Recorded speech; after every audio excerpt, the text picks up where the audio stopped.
Bismillahirrahmanirrahim. Assalamualaikum warahmatullahi wabarakatuh. Alhamdulillahirrabbilalamin. Wassalatu wassalamu ala rasulillah wa ala alihi wa sahbihi wa mawalah, amma ba'du. Sahabat beriman yang dirahmati Allah, Alhamdulillah kita bertemu lagi di channel ini. Pada kesempatan yang berbahagia ini, mari sejenak kita luangkan waktu kita untuk bersama-sama menyimak kajian yang akan disampaikan oleh guru kita. Tentunya banyak sekali ilmu, hikmah, dan manfaat yang bisa kita jadikan pelajaran dalam kehidupan kita sehari-hari. Penasaran siapa beliau? Mari kita simak bersama. Selamat mendengarkan. Selalu berusaha menyimpan sesuatu yang bisa membawa manfaat, baik untuk dirinya, untuk anak cucunya, maupun untuk keluarganya, untuk masa kini dan masa depannya. Kadang simpanan itu berbentuk uang, kadang berupa tanah, lain saat berbentuk pabrik, dan lain sebagainya. Sementara masa depan yang paling pasti adalah akhirat. Jika untuk masa depan dunia kita rela memeras keringat, membanting tulang, pergi pagi dan pulang petang, menyimpan uang, menyimpan tanah, menyimpan pabrik, pernahkah kita merenung jika satu saat kiamat datang, kita dibangkitkan dari kubur masing-masing, berdiri di padang mahsyar untuk mempertanggungjawabkan seluruh kegiatan hidup kita di dunia ini, lalu kita akan menuju ke alam akhirat? Sudahkah kita mempunyai simpanan untuk akhirat kita? Pada pertemuan kali ini saya ingin menyampaikan sebuah hadis di mana Rasulullah sallallahu alaihi wasallam bersabda, arba'un min kanzil jannah. Simpanan sorga ada 4 macam. Yang pertama, ikhfa'us sadaqah, menyembunyikan sedekah. Saudara-saudara kaum muslimin, sebagaimana yang kita maklum bahwa Allah subhanahu wa ta'ala melebihkan sebagian rezeki dari kita terhadap yang lain. Ada yang kaya, ada yang setengah kaya, ada yang miskin, ada yang setengah miskin, dan selanjutnya. Ada yang gajinya kecil tapi penghasilannya gede. Ada yang penghasilannya gede tapi nggak punya gaji. Ada juga yang memang gajinya gede dan penghasilannya gede. Kelebihan rezeki merupakan sunnatullah dan tidak harus membuat kita merasa lebih dari yang lain. Bahkan sebaliknya, kelebihan itu harus membuat kita ringan tangan untuk menolong mereka yang memang memerlukan pertolongan. Kalau saudara diberikan ilmu, maka pertanyaan akhirat cuma satu: ilmumu kau amalkan untuk apa? Kalau saudara diberikan umur yang panjang, pengadilan akhirat juga bertanya satu: umurmu kau habiskan di mana? Tapi kalau saudara diberikan harta, pengadilan akhirat akan bertanya dua: hartamu kau dapat dari mana? Kau belanjakan kemana? Dari mananya ditanya, dan kemananya juga ditanya. Oleh karena kita akan dimintakan pertanggungan jawab, maka amanah yang bernama harta ini harus kita gunakan dengan sebaik-baiknya. Ada penggunaan yang merupakan kewajiban, itu zakat namanya. Ada penggunaan yang sewaktu-waktu, itu infak namanya. Ada yang lebih sewaktu-waktu lagi, dan itu sedekah namanya. Zakat dia terikat oleh haul dan nisab, oleh putaran batas waktu dan ukuran dari harta itu sendiri. Sedangkan infak terikat oleh situasi dan kondisi perekonomian seseorang. Sedangkan sedekah tidak terikat dengan apapun. Dalam kondisi seperti apapun kita bisa melakukan sedekah dengan yang terkecil sekalipun. Sampai-sampai Rasulullah sallallahu alaihi wasallam mengajarkan, la tahqiranna minal ma'rufi syai'an walau an talqa akhaka biwajhin talik. Atau ada hadis, tabassumuka fi wajhi akhika laka shadaqah. Senyumanmu kepada temanmu adalah sedekah. Jadi untuk melakukan sodakoh tidak harus dalam berbentuk uang. Dengan ilmu kita bisa sodakoh, dengan tenaga kita bisa bersodakoh, dengan pikiran kita bisa bersodakoh, bahkan senyum kepada teman itu pun sodakoh. Jadi kalau sodakoh dengan uang memang belum punya uang, nyengir aja banyakin. Itu asal pada tempatnya, jangan lalu ketemu tiang listrik cengengesan. Tentu tidak pada tempatnya dan tidak wajar. Nah, sodakoh yang paling dicintai Allah adalah sodakoh yang disembunyikan. Artinya jauh dari sifat riya. Kan kadang-kadang ada orang sedekah itu disebutkan namanya, apa tidak bagus? Kalau memang niatnya ikhlas, ya bagus-bagus saja. Untuk memberikan sugesti kepada yang lain. Di Fulan bin Fulan nyumbang sekian, diumumkan. Boleh kalau niatnya untuk memberikan rangsangan kepada yang lain supaya dia menyumbang lebih besar dari orang tadi. Tapi kalau itu mendatangkan riya, maka sodakoh yang paling dicintai Allah adalah sodakoh yang disembunyikan. Tangan kiri saja tidak tahu apa yang diberikan oleh tangan kanan. Sodakoh yang dilakukan dengan ikhlas akan merupakan perbendaharaan surga, tersembunyi dari pandangan orang lain, tidak seorang pun tahu. Karena memang sikap yang baik adalah melupakan kebaikan dan mengingat kesalahan. Itu salah satu ciri orang bahagia. Orang yang selalu mengingat kesalahannya dan berusaha melupakan segala kebaikannya. Kalau dia akan berada kebaikan, dia tidak bisa ikut, dia merasa rugi karena dia merasa belum pernah berbuat baik. Tapi kalau akan melakukan kesalahan baru, dia ingat kesalahan yang sudah-sudah, sehingga terhalang baginya untuk melakukan satu kesalahan baru. Demikianlah saudara-saudara, bahwa Allah melebihkan rizki sebagian kita dari yang lain, agar terjadi tolong-menolong dalam kehidupan ini. Jadi kesenjangan yang nature, kesenjangan yang alami, itu sunnatullah. Ada yang kaya, ada yang miskin, ada yang kelas menengah. Nah, kenapa lalu sekarang kita berusaha mengentaskan kemiskinan? Oleh karena adanya kesenjangan struktural. Kalau yang kaya bisa semakin kaya, kenapa yang miskin tidak bisa naik jadi ikut sedikit kaya? Sebab pada dasarnya Islam adalah agama yang sejak turunnya sudah berupaya memerangi kemiskinan. Bahkan dikatakan kemiskinan itu mendekatkan kepada kekufuran. Orang kalau miskin udah dekat banget sama kafir. Gampang menjadi kafir. Berapa banyak saudara-saudara kita yang oleh karena soal perut, oleh karena soal materi, terpaksa meninggalkan dan menanggalkan akidahnya, menjual petunjuk yang diberikan Allah dengan kesenangan dunia yang cuma sebentar ini. Na'udzubillah summa na'udzubillah.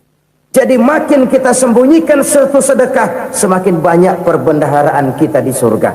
Sedekah yang paling dicintai Allah adalah sedekah yang disembunyikan. Malahan ada seorang sufi, dia punya kebiasaan kalau pergi sholat Jumat dia bawa uang, itu uang dia taruh di bawah tikar masjid. Dia niat sedekah kepada siapa saja yang nemuin itu duit. Maksudnya apa? Supaya yang nemuin nggak tahu siapa yang punya duit. Demikian dia saking ingin menyembunyikan sedekahnya. Karena sifat riya itu bisa memakan amal kita sendiri. Riya itu termasuk menyebut-nyebut kebaikan kita. Orang yang suka nepuk dada, sedikit-sedikit ngitungnya kalau nggak gua.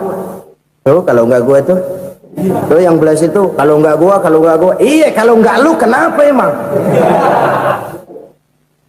Orang yang suka menepuk jasad, biasanya memang begitu saudara-saudara. Kalau perang lagi berkecamuk, orang nggak sempat ngaku jadi pahlawan. Tapi begitu perang selesai, yang kagak kenal bedil ngaku pahlawan, mas. Itu sesuatu yang biasa. Oleh karenanya, orang-orang yang ikhlas dalam bersedekah, disembunyikannya sedekah itu Allah cinta betul. Malahan ada hadis memberikan jaminan, inna shadaqatal mar'il muslimi tazidu fil umri wa tadfa'u mitatas su'i. Sesungguhnya sedekahnya seorang mukmin tazidu fil umri, bisa menambah umur panjang, wa tadfa'u mitata su'i, dan menyelamatkan manusia dari mati secara su'ul khatimah. Jadi siapa yang kepengen panjang umur, banyaklah sedekah. Yang bosan hidup, pelit terus. Sedekah menambah panjang umur dan menyelamatkan manusia dari mati secara su'ul khatimah. Pak, katanya umur itu nggak bisa ditambah, nggak bisa dikurangin. Kapan? Kalau ajal sudah datang. Wa idza jaa ajaluhum la yastakhiruna sa'atan wa la yastaqdimun. Kalau ajal datang tidak bisa dimajukan, tidak bisa dimundurkan. Itu kalau ajal sudah datang. Tidak bisa lagi umur ditambah dikurangi, sudah datang. Tapi kalau belum datang, itu kan haknya Allah. Mau ditambah, mau dikurangi, hak prerogatif Allah. Sebagai pencipta manusia, Allah maha kuasa dan maha mampu.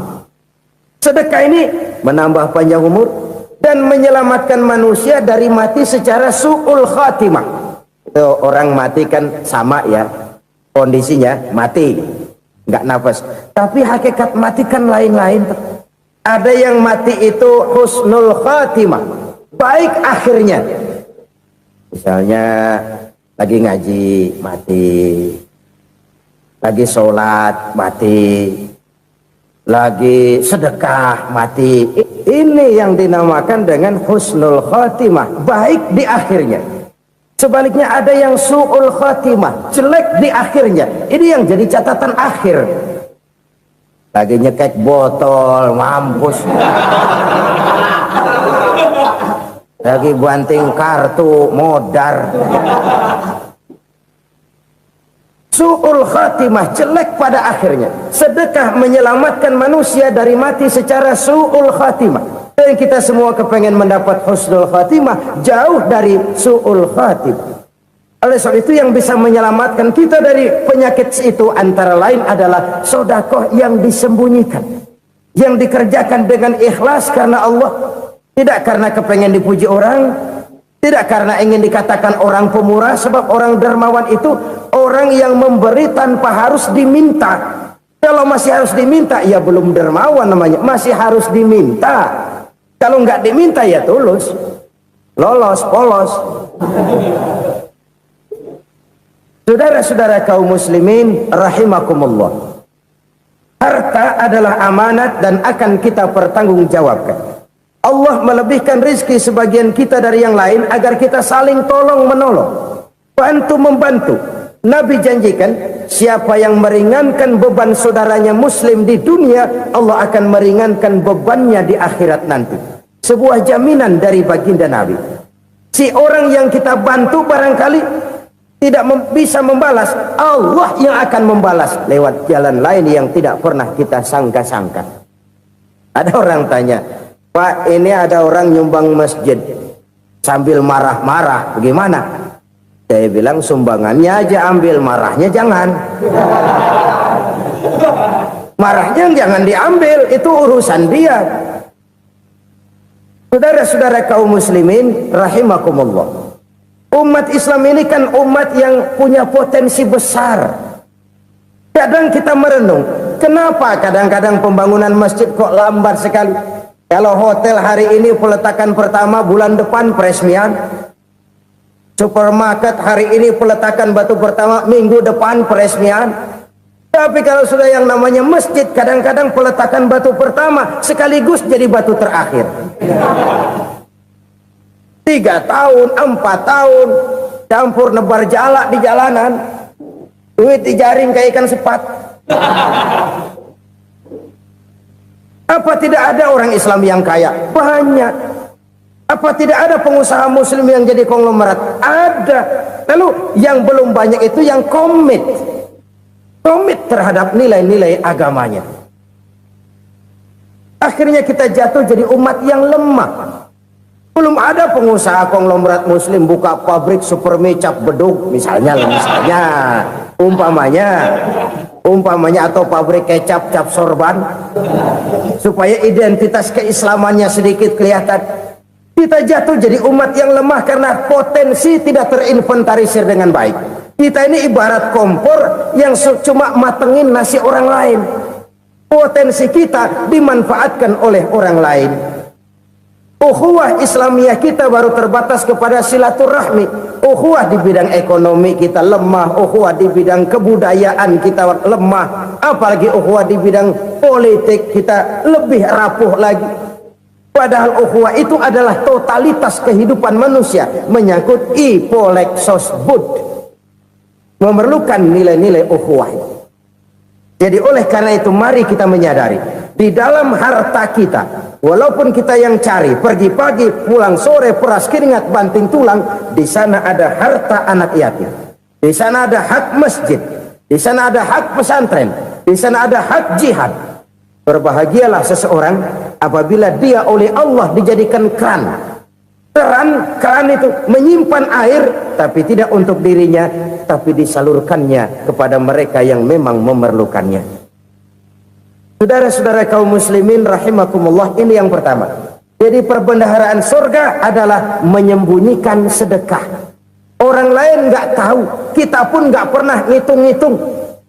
Kita anggap lewat begitu saja, padahal itu deposit akhirat. Satu. Yang kedua, perbendaharaan surga itu apa? Wa kitmanul musibah, menyembunyikan kesulitan.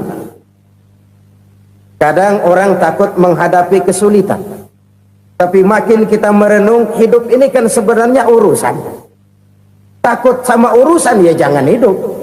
Tandanya orang hidup itu kalau punya urusan. Urusan merupakan problem sering menimbulkan kesulitan.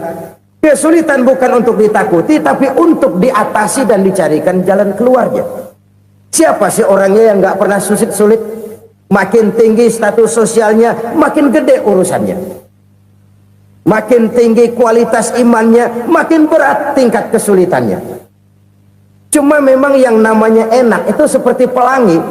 Biang lala itu nggak pernah di atas kepala kita, di atas kepala orang melulu. Lo sih enak lo, kata kita. Dia juga bilang yang enak kan lo. Pelangi itu nggak pernah di atas kepala kita. Kata tukang beca, aduh enak ya naik Mercy. Kata tukang beca, apa yang di dalam mobil Mercy? Aduh enak bener tukang beca, di jok ngeringkuk ngorok pulas bener.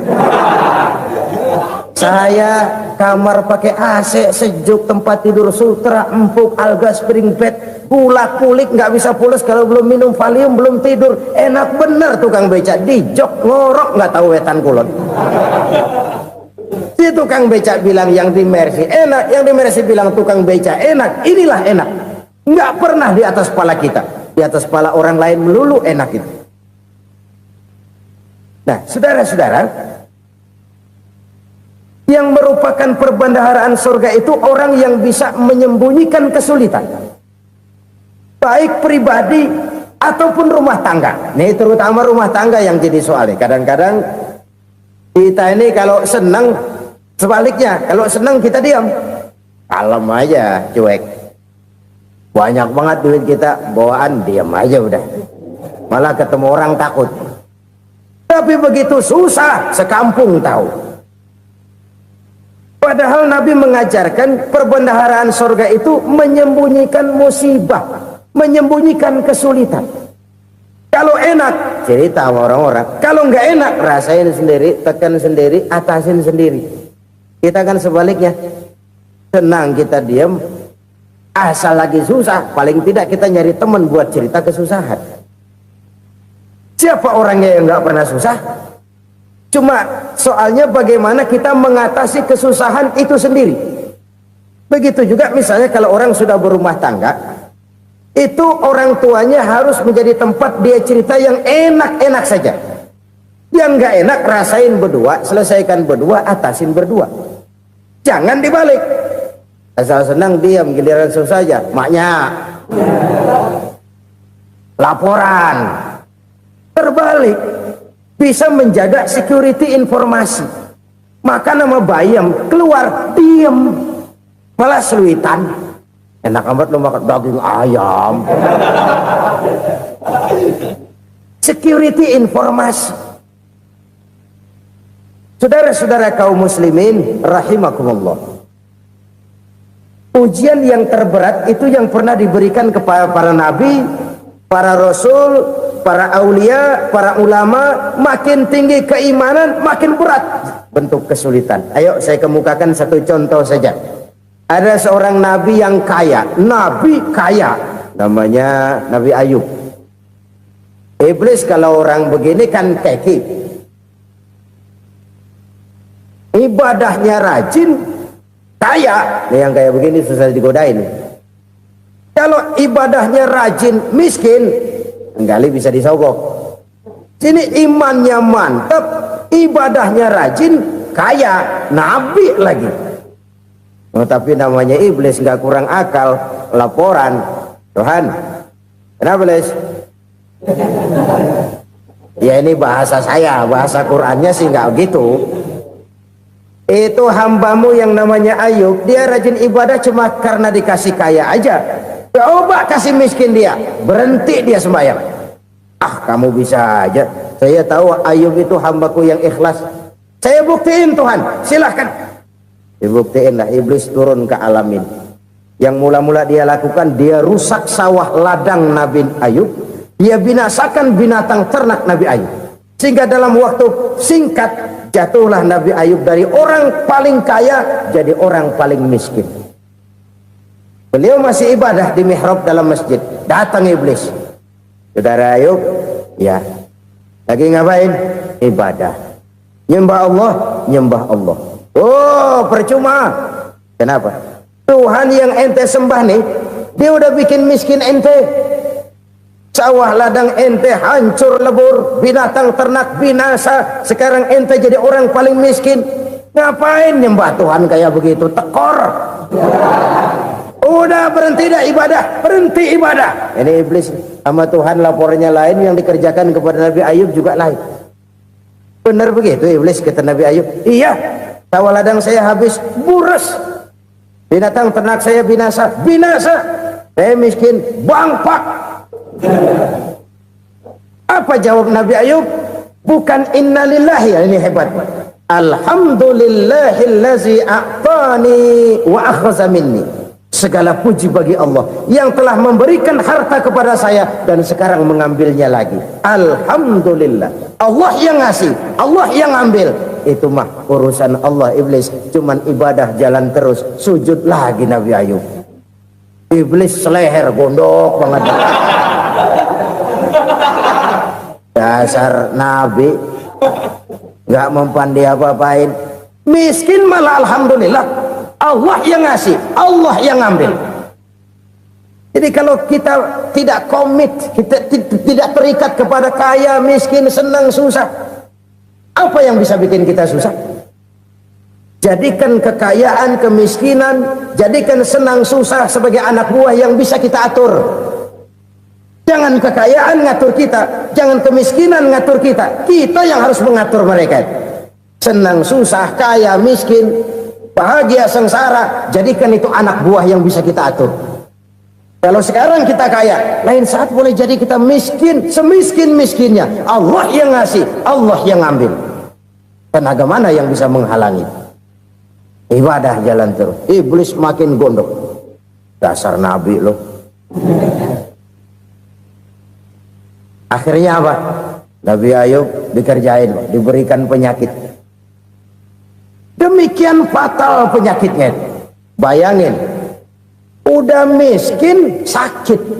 Masya Allah. Miskin sakit.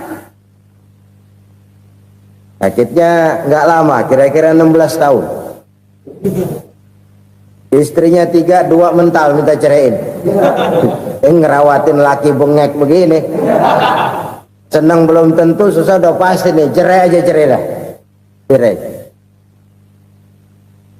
Tinggal satu Siti Rahmah yang setia menemani beliau. Sesetia-setianya hati perempuan. Satu saat Siti Rahmah bilang, "Bang, iya, abang kan Nabi bang. Lalu namanya Nabi kan doanya jarang meleset bang. Maksud kamu minta kenapa sih sama Tuhan biar abang sembuh baik dah bang?" Siti Rahmah, iya. Saya sakit berapa tahun sih dah? 16 tahun bang. Sebelum ini saya sehat berapa tahun? Ya kira-kira 60 tahun bang. Nah coba ente banding-bandingin Rahmah. Saya dikasih sehat 60 tahun. dikasih sakit 16 tahun, sudah nggak sabar mau doa kepada Allah minta sembuh. Saya malu kepada Allah. Diuji dengan yang luar biasa seperti ini, tidak mengganggu stabilitas kehambaannya. Dia tetap menghamba kepada Allah Subhanahu wa ta'ala. Saudara-saudara kaum muslimin rahimakumullah, kunci menghadapi kesulitan itu apa? Allah jelaskan dalam satu ayat, wa basyiris sabirin alladzina iza asabathum musibah qalu inna lillahi wa inna ilaihi raji'un. Gembirakan orang-orang yang sabar. Siapa mereka itu? Yang apabila mendapat musibah mereka kembali kepada keyakinan dasar, segalanya dari Allah dan segalanya akan kembali kepada Allah. Ini konsepsi dasar dari sikap muslim dalam menghadapi berbagai kesulitan. Segalanya dari Allah, segalanya akan kembali kepada Allah. Kalau ini sudah kondisi dasarnya, maka kita akan lapang menghadapi kenyataan bagaimanapun pahitnya. Apakah itu namanya miskin, apakah itu namanya sakit, bahkan maut sekalipun, segalanya dari Allah, segalanya akan kembali kepada Allah. Ini sikap hidup, bukan sekedar ucapan. Kita kadang-kadang menjadikannya sebagai ucapan, mulutnya sehingga berhenti innalillahi wa inna ilaihi rajiun, tapi nangisnya terus gerung-gerungan. Bukan itu, ini kesadaran moral. Kalau segalanya dari Allah, segalanya kembali kepada Allah, kan sebenarnya cuma nunggu giliran. Hari ini saya nyembayangin dia, entah hari apa saya disembayangin orang. Hari ini saya antar dia ke kubur, entah hari apa orang nganterin saya ke kubur. Hari ini saya tahlilkan dia, entah nanti kapan orang tahlilkan saya. Segalanya dari Allah, segalanya akan kembali juga kepada Allah. Oleh sebab itu saudara-saudara, kesulitan bukan untuk ditakuti. Kesulitan justru untuk diatasi, dicarikan jalan keluarnya. Dan tidak ada orang yang tidak pernah mendapat kesulitan. Tidak ada. Semakin tinggi status sosial, semakin tinggi kualitas keimanan, semakin besar juga tingkat kesulitan. Hanya saja bagaimana cara kita mengatasinya. Dan Al-Quran menyatakan innama al-usri yusra. Di balik kesulitan itu pasti ada kemudahan. Roda itu berputar.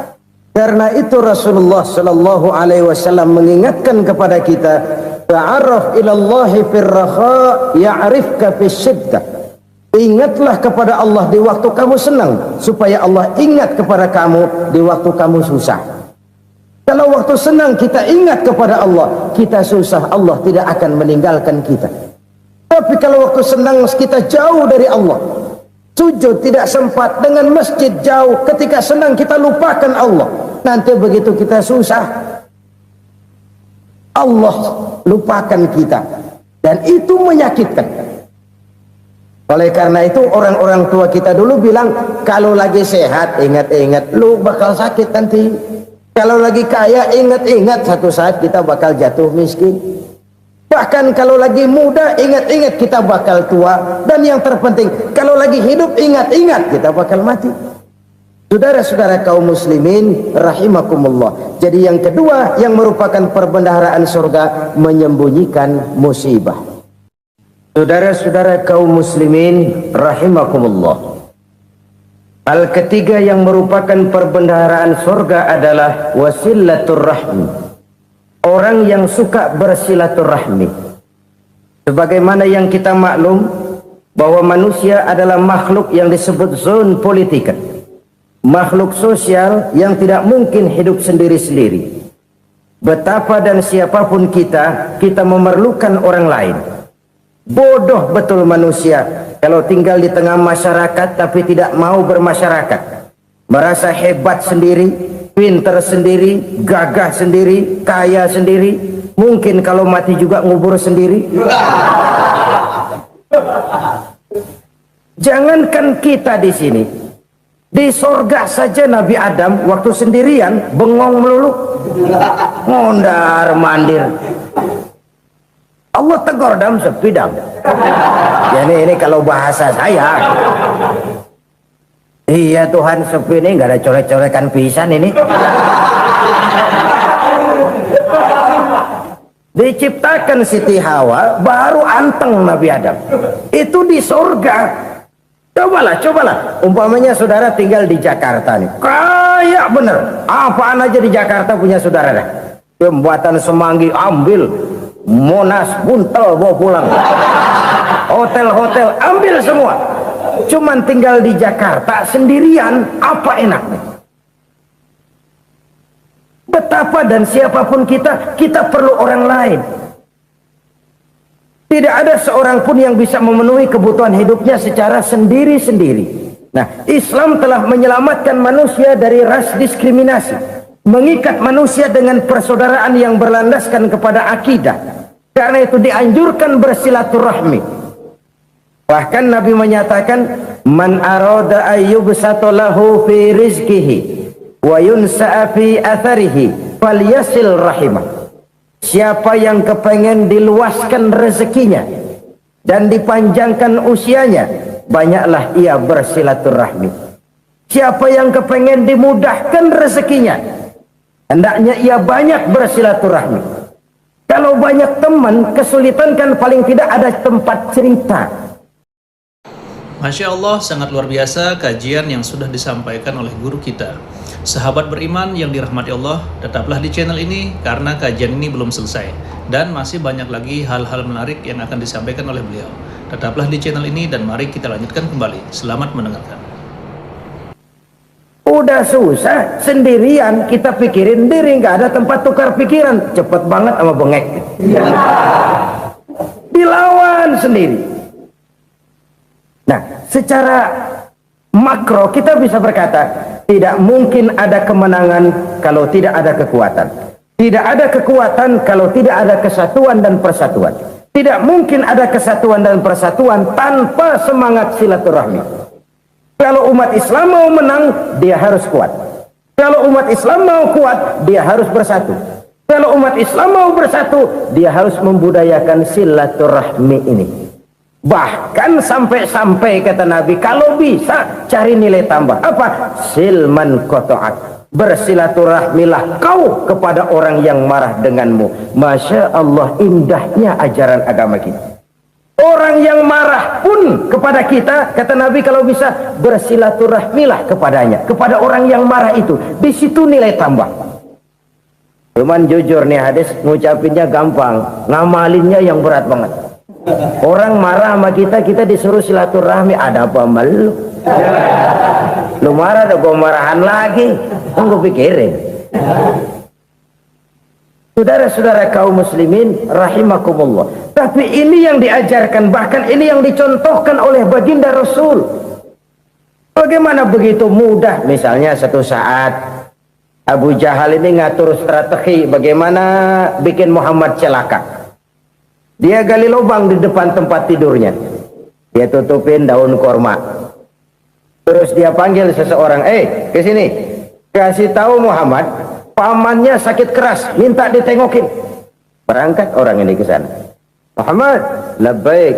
Pamanmu sakit keras, dia minta ditengokin. Baik, saya akan datang menjenguk beliau. Berangkatlah Nabi ke rumah Abu Jahal tanpa prasangka apapun. Abu Jahal udah pasang setil, selimut 3 rangkap setengah dipakai, persis kayak orang meriang. Tapi sembari ngintip dari balik selimut, begitu Muhammad buka pintu, nah masuk perangkap nih. Muhammad jalan menuju tempat pembaringan, makin lama makin dekat, makin lama makin dekat ke lubang yang dipasang oleh Abu Jahal itu. Dalam hati Abu Jahal, terus dah jatuh, mampus dah lo ini. Mampus lo hari ini nih. Apa yang terjadi? Malaikat Jibril datang. Muhammad, pamanmu cuma pura-pura sakit. Di depan tempat tidurnya ada lubang perangkap supaya kamu jatuh ke situ. Sudah, kamu pulang. Balik kanan Nabi. Sudah hampir jatuh ke lubang, balik kanan, pulang. Bayangin kecewanya Abu Jahal. Muhammad dikit lagi. Enggak paman, saya pulang aja. Emosi bangun dari tempat tidur, enggak sadar kalau lagi pura-pura sakit. Lompat ngejar Nabi, dia lupa dengan lubang yang dia gali. Usrak, nyemplung sendiri ke dalam lubang.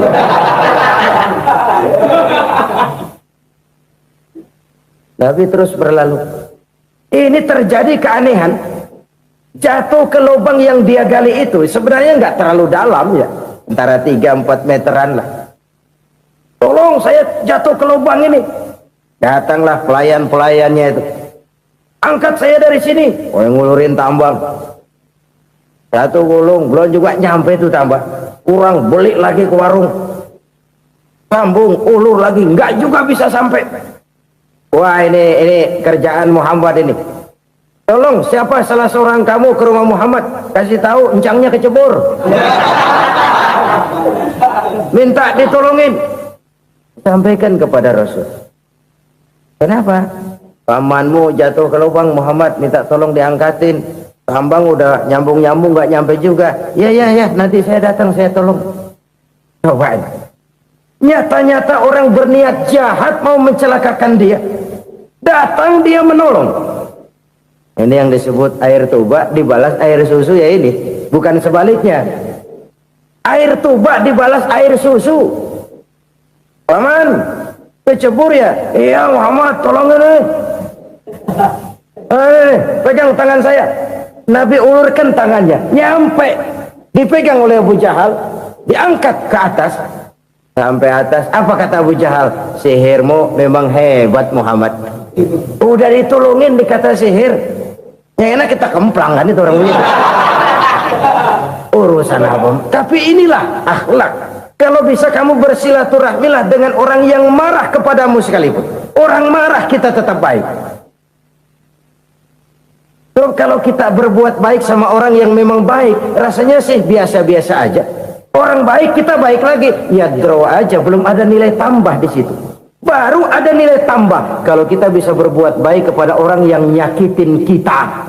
Itu namanya kita setingkat di atas dia. Dia sakitin kita, kita berbuat baik sama dia. Dia pelit sama kita, kita baik sama dia. Dia marahin kita, kita deketin dia. Di situ kita punya nilai tambah.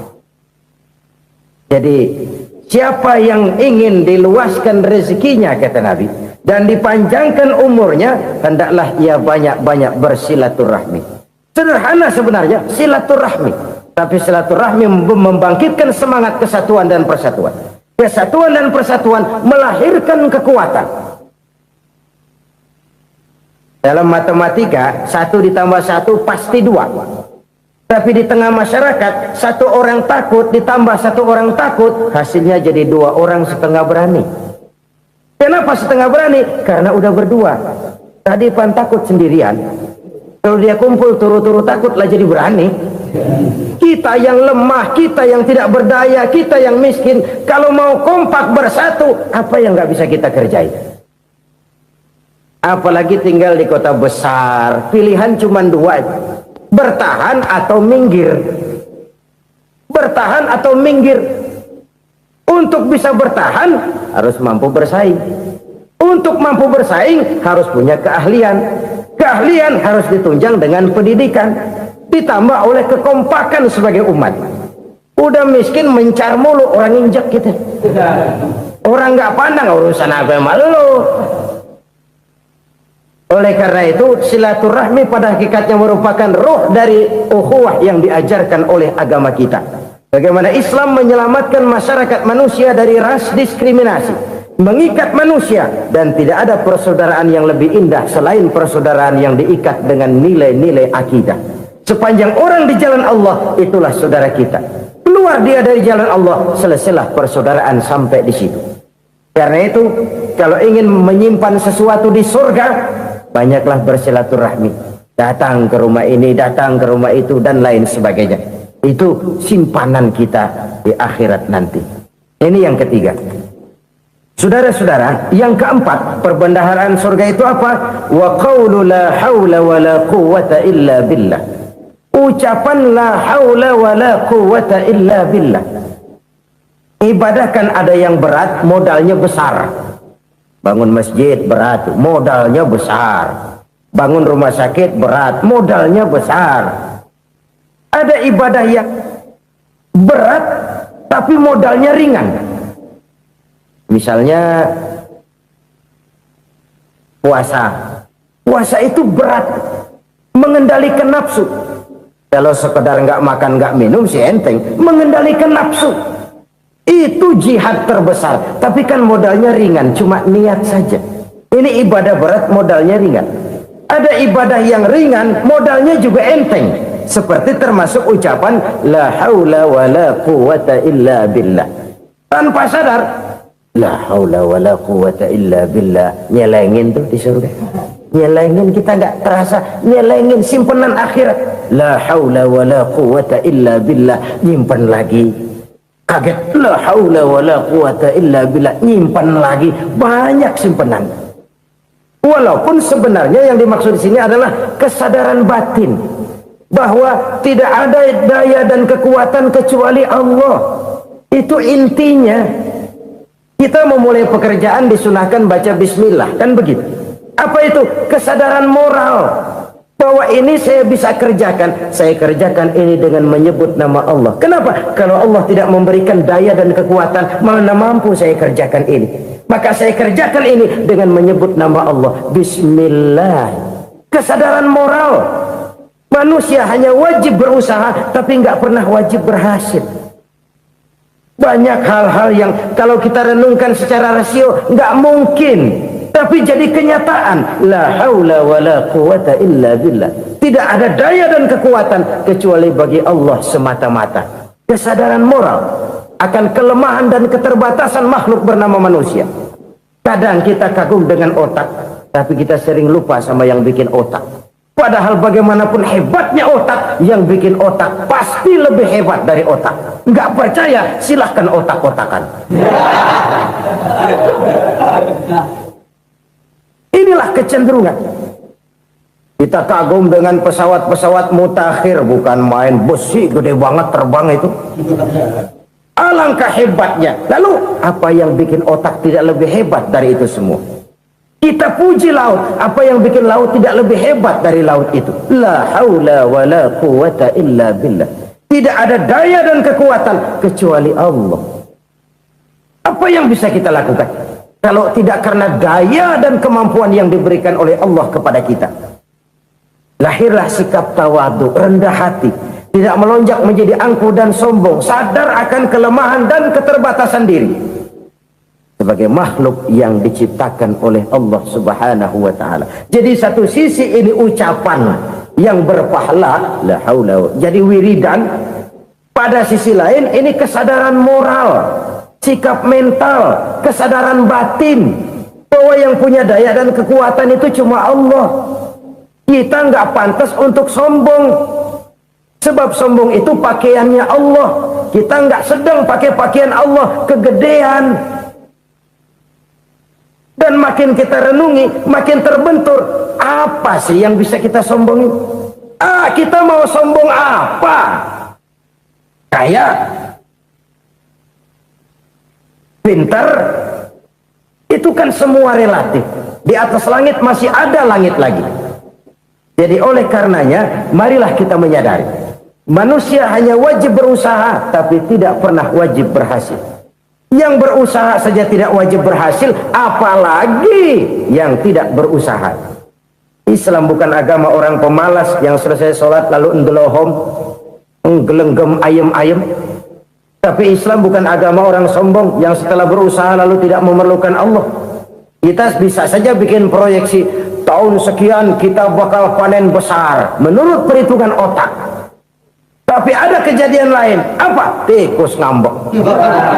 Habis itu dimakanin tikus, panen gagal. Proyeksi rasional gagal oleh tikus-tikus yang ngambek itu. Bisa saja terjadi.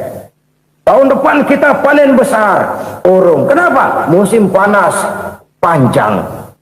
Dan sekarang ini koran-koran bikin berita musim mengalami penyelewengan. Bukan cuma manusia yang nyeleweng sekarang. Musim pakai nyeleweng. Mestinya kan musim hujan udah selesai, masih hujan-hujan juga. Musim.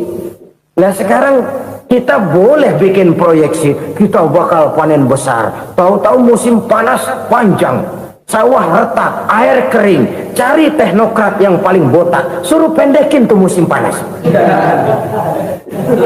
La haula wala quwata illa billah. Inilah kesadaran moral. Saudara, saya teringat satu saat ada seorang konglomerat. Umurnya ya kira-kira 70-an. Satu saat dia ditanya oleh wartawan, "Pak, umur Bapak berapa sih?" "Ya paling 10 tahun." 10 tahun? 10 tahun? Anak Bapak berapa orang? Satu. Satu saja? Satu. Harta Bapak berapa? Ya paling-paling bangsa 7 juta kali. 7 juta? Iya. Pak, kenapa Bapak bohongi saya? Bapak punya buku biografi. Koran-koran, majalah-majalah banyak memuat cerita riwayat hidup Bapak. Saya tahu umur Bapak 70. Kenapa bilang cuma 7 tahun? Saya tahu anak Bapak 8. Kenapa cuma bilang 1? Saya tahu harta Bapak miliaran, mungkin triliunan. Pabrik di mana-mana, bank di mana-mana. Kenapa bilang uang Bapak cuma 7 juta? Nah, kata si konglomerat tadi, "Kamu benar, nak, kamu benar. Umur saya kalau jumlahnya memang 70, nak. Cuman ingat-ingat saya, baru 7 tahun terakhir ini saya sujud. Baru 7 tahun terakhir ini saya berusaha dekat dengan Allah. Saya laksanakan perintahnya, saya jauhi larangannya. 7 tahun inilah rasanya yang ada nilainya di hadapan Allah. Yang 63 tahun matong, kelabu, kelem umur gue. Habis untuk maksiat, untuk munkarat. Maka ketika ditanya tadi, umur saya 7 tahun itu. Oh begitu Pak. Oh iya. Lalu anak Pak, anak Bapak kan 8. Kenapa bilang cuma 1? Nah, kalau jumlah hitungannya memang anak saya 8. Tapi dari 8 orang ini rasanya cuma 1 nih yang bakal jadi buah hati, belahan jantung, pelanjut cerita, penerus sejarah, bakal jadi anak soleh yang akan mendoakan saya. Cuma 1 rasanya anak saya ini yang bakal jadi buah hati saya, besar-besaran saya, yang akan mendoakan di kubur saya, yang akan mendoakan di akhirat saya. Yang 7 orang mana? Masya Allah, yang satu tenggeng, yang satu nyekek botol mulu, yang itu nggak karu-karuan. Makanya saya bilang 1 anak saya yang akan bisa mendoakan saya. Oh begitu Pak. Iya. Nah, harta Pak, harta Bapak kan triliunan. Pabrik Bapak di mana-mana. Uang Bapak hampir di tiap bank-bank besar. Kenapa bilang cuma 7 juta? Betul kau nak. Harta saya kalau jumlahnya memang miliaran, triliunan mungkin. Tapi yang saya ingat baru 7 juta tuh yang saya belanjakan di jalan Allah. Saya nyumbang masjid, saya santuni yatim piatu, saya bantu pembangunan pesantren, saya bantu pembangunan rumah sakit Islam. Itu yang akan saya bawa pulang ke akhirat, yang 7 juta itu. Yang triliunan itu nanti akan diperebutkan oleh anak-anak saya sebagai waris saya. Jadi harta saya 7 juta itu yang bakal nemenin saya di akhirat, yang akan saya bawa pulang jadi teman saya. Saudara-saudara kaum muslimin, jangan-jangan orang tua itu adalah kita-kita ini. Jangan-jangan kita-kita ini adalah orang tua itu. Jangan-jangan itu potret dari diri kita masing-masing. Dari sekian umur yang diberikan Allah, berapa tahun yang ada nilainya di hadapan Allah? Dari sekian anak-anak yang merupakan amanah, berapa yang akan mendoakan kita sebagai orang tuanya menjadi anak soleh? Dari sekian banyak harta yang diberikan Allah, berapa yang akan kita bawa pulang menghadapnya nanti, yang kita belanjakan di jalan Allah? Ini sebuah potret kehidupan. Karena itu kita kembali kepada la haula wa la quwwata illa billah. Kita wajib berusaha, kita wajib berikhtiar. Selebihnya segala daya dan kekuatan hanya milik Allah saja semata-mata. Satu kesadaran batin dari setiap pribadi muslim. Setelah ia berusaha dan berikhtiar, ia menyerahkannya kepada Allah Subhanahu wa ta'ala. Jadi satu sisi ini merupakan wiridan ucapan yang mengandung pahala, pada sisi lain ini merupakan sikap batin dari seorang muslim di dalam ia menghadapi realitas kehidupan ini. Saudara-saudara kaum muslimin rahimakumullah, kalau ini kita jadikan satu basis kehidupan, maka ini akan menyelamatkan manusia dari kemungkinan tergelincir menjadi orang yang lupa diri dan lupa darat. Sebab itu Imamul Ghazali berpesan, jadidis safinah fa innal bahra amiq. wa khuziz zad fa inna safara ba'id wa khaffifil hamla fa innal hamla sadid. Perbarui selalu kapalmu karena lautan sangat dalam. Bawa bekal yang banyak karena perjalanan ini sangat jauh. Ringankan beban karena kebanyakan beban akan menyakitkan. Alangkah indah kalimat ini, alangkah dalam makna yang terkandung di sana. Perbarui selalu kapalmu karena lautan sangat dalam. Apa artinya ini? Jaga mentalmu baik-baik. Pelihara imanmu baik-baik karena hidup penuh cobaan seperti lautan. Kita kalau berlayar di lautan kan kadang-kadang tenang, angin bertiup sepoi-sepoi basah. Jika malam datang bintang gemintang bertabur menghias cakrawala, rembulan memantulkan sinarnya dengan indah. Dalam keadaan begitu berlayar enak, tapi lain saat ombak menggunung, halilintar menyambar, angin topan bertiup. Berapa banyak sudah saudara-saudara kita yang tenggelam di lautan dunia tanpa sadar bahwa dia belum sampai kepada pantai yang akan dituju. Berapa banyak sudah saudara-saudara kita yang tenggelam di lautan dunia ini tanpa sempat bangkit lagi. Dia menyangka sudah sampai kepada tujuannya. Hati-hati kapal jangan sampai bocor karena lautan sangat dalam. Iman ini jaga baik-baik karena hidup penuh dengan ujian. Wa khuziz zad fa inna safara ba'id. Bawa bekal yang banyak karena perjalanan sangat jauh. Saudara mau ke Bandung, bawa duit. Saudara mau ke Surabaya, banyakan lagi duitnya. Saudara mau ke Mekah, gepokan, iketan tuh duit, nggak lembaran lagi. Makin jauh perjalanan, makin banyak bekal yang harus kita bawa. Kalau saudara dari Jakarta mau ke Surabaya, kagak bawa duit berangkat juga, itu sih bukan berani namanya, nekat. Sampai Surabaya belum tentu, sengsara di jalan udah pasti. Kenapa? Nggak bawa bekal berangkat. Sama juga kita nih, misalnya belum sempat sembahyang, mati. Waduh, berani banget orang. Belum punya bekal, mati. Sengsara di jalan. Atau bekal tidak cukup. Dari Jakarta saudara mau ke Surabaya, bawa duit 500 perak. Paling jauh Cikampek nyampenya itu. Paling jauh itu. Antara jauhnya perjalanan dengan bekal yang saudara bawa tidak seimbang. Hidup ini perjalanan panjang. A walking tour. Dimulai dari alam arwah. Sebelum jasad diciptakan, roh diciptakan lebih dulu. Dari situ pindah ke alam rahim. Dari alam rahim pindah ke alam dunia. Dari alam dunia pindah ke alam barzah. Baru menuju akhirat. Satu perjalanan panjang. Kalau bekal tidak bawa, sengsara di jalan. Bawa bekal yang banyak karena perjalanan ini sangat jauh. Wa khaffifil hamla, ringankan beban karena beban itu cuma akan menyulitkan. Kalau bekal itu sih keperluan, tapi beban nggak kita perluin, coba ngeberat-beratin. Apa ini beban? Dosa. Kecurangan, kebatilan, kezoliman, ketidakadilan, kesewenang-wenangan. Itu akan jadi beban kita di akhirat. Alangkah celakanya, perjalanan panjang, bekal tidak bawa, beban kelewat banyak, alamat sengsara di jalan. Pahala tidak ada, dosa berlipat ganda. Na'udzubillah, summa na'udzubillah. Kalau kita rangkum nasihat Al-Ghazali dengan kisah si konglomerat tadi, kita akan mengambil kesimpulan. Pertama, bekal terbaik dalam menghadapi gejolak kehidupan ini tidak lain adalah iman. Yang kedua, pahala dan dosa. Dua hal kontroversial. Pahala adalah bekal, dosa adalah beban. Tapi kita sekarang kan tidak begitu terangsang kepada yang abstrak.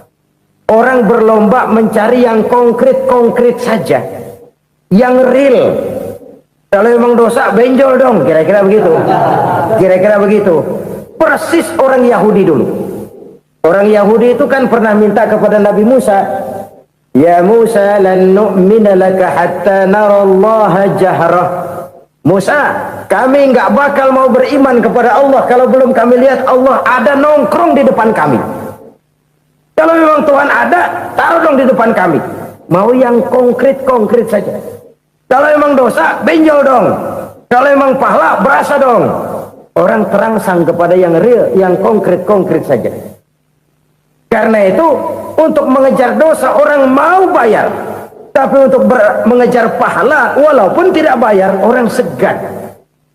Ini yang dikatakan oleh Nabi, kamu mengharapkan ke surga, tapi kamu berat melaksanakan sesuatu yang bisa membawa kamu ke surga. Kamu ingin jauh dari neraka, tapi tiap saat kamu lakukan perbuatan-perbuatan yang justru menjerumuskan kamu ke neraka. Idda'aitum an-najata minan nar wa ramaitum fiha anfusakum. Kamu ingin selamat dari neraka, tapi kamu lemparkan diri kamu ke neraka. Kamu ingin masuk surga, tapi berat sekali kamu melakukan perbuatan-perbuatan yang bisa menyampaikan kamu di surga. Saudara-saudara kaum muslimin rahimakumullah. Jadi hal keempat yang merupakan perbendaharaan surga adalah la haula wa la quwwata illa billah. Satu sisi ini merupakan ucapan yang memperberat timbangan akhirat. Pada sisi lain ini merupakan sikap hidup seorang muslim. Kesadaran batin yang sangat dalam bahwa tidak ada daya dan kekuatan kecuali Allah. Dan itu kita simbolkan pada saat memulai pekerjaan dengan Bismillah, dengan menyebut nama Allah. Satu kesadaran moral, saya hanya bisa melakukan ini karena diberikan daya dan kekuatan oleh Allah. Lahirlah sikap tawadu, rendah hati, tidak melonjak menjadi angkuh dan sombong. Saudara-saudara, sampai sini dulu jumpa kita kali ini. Semoga 4 perbendaharaan surga ini dapat kita lakukan, yang kelak akan merupakan bekal kita di kemudian hari nanti. Amin ya rabbal alamin. Bapak-bapak, ibu-ibu, saudara-saudara kaum muslimin rahimakumullah.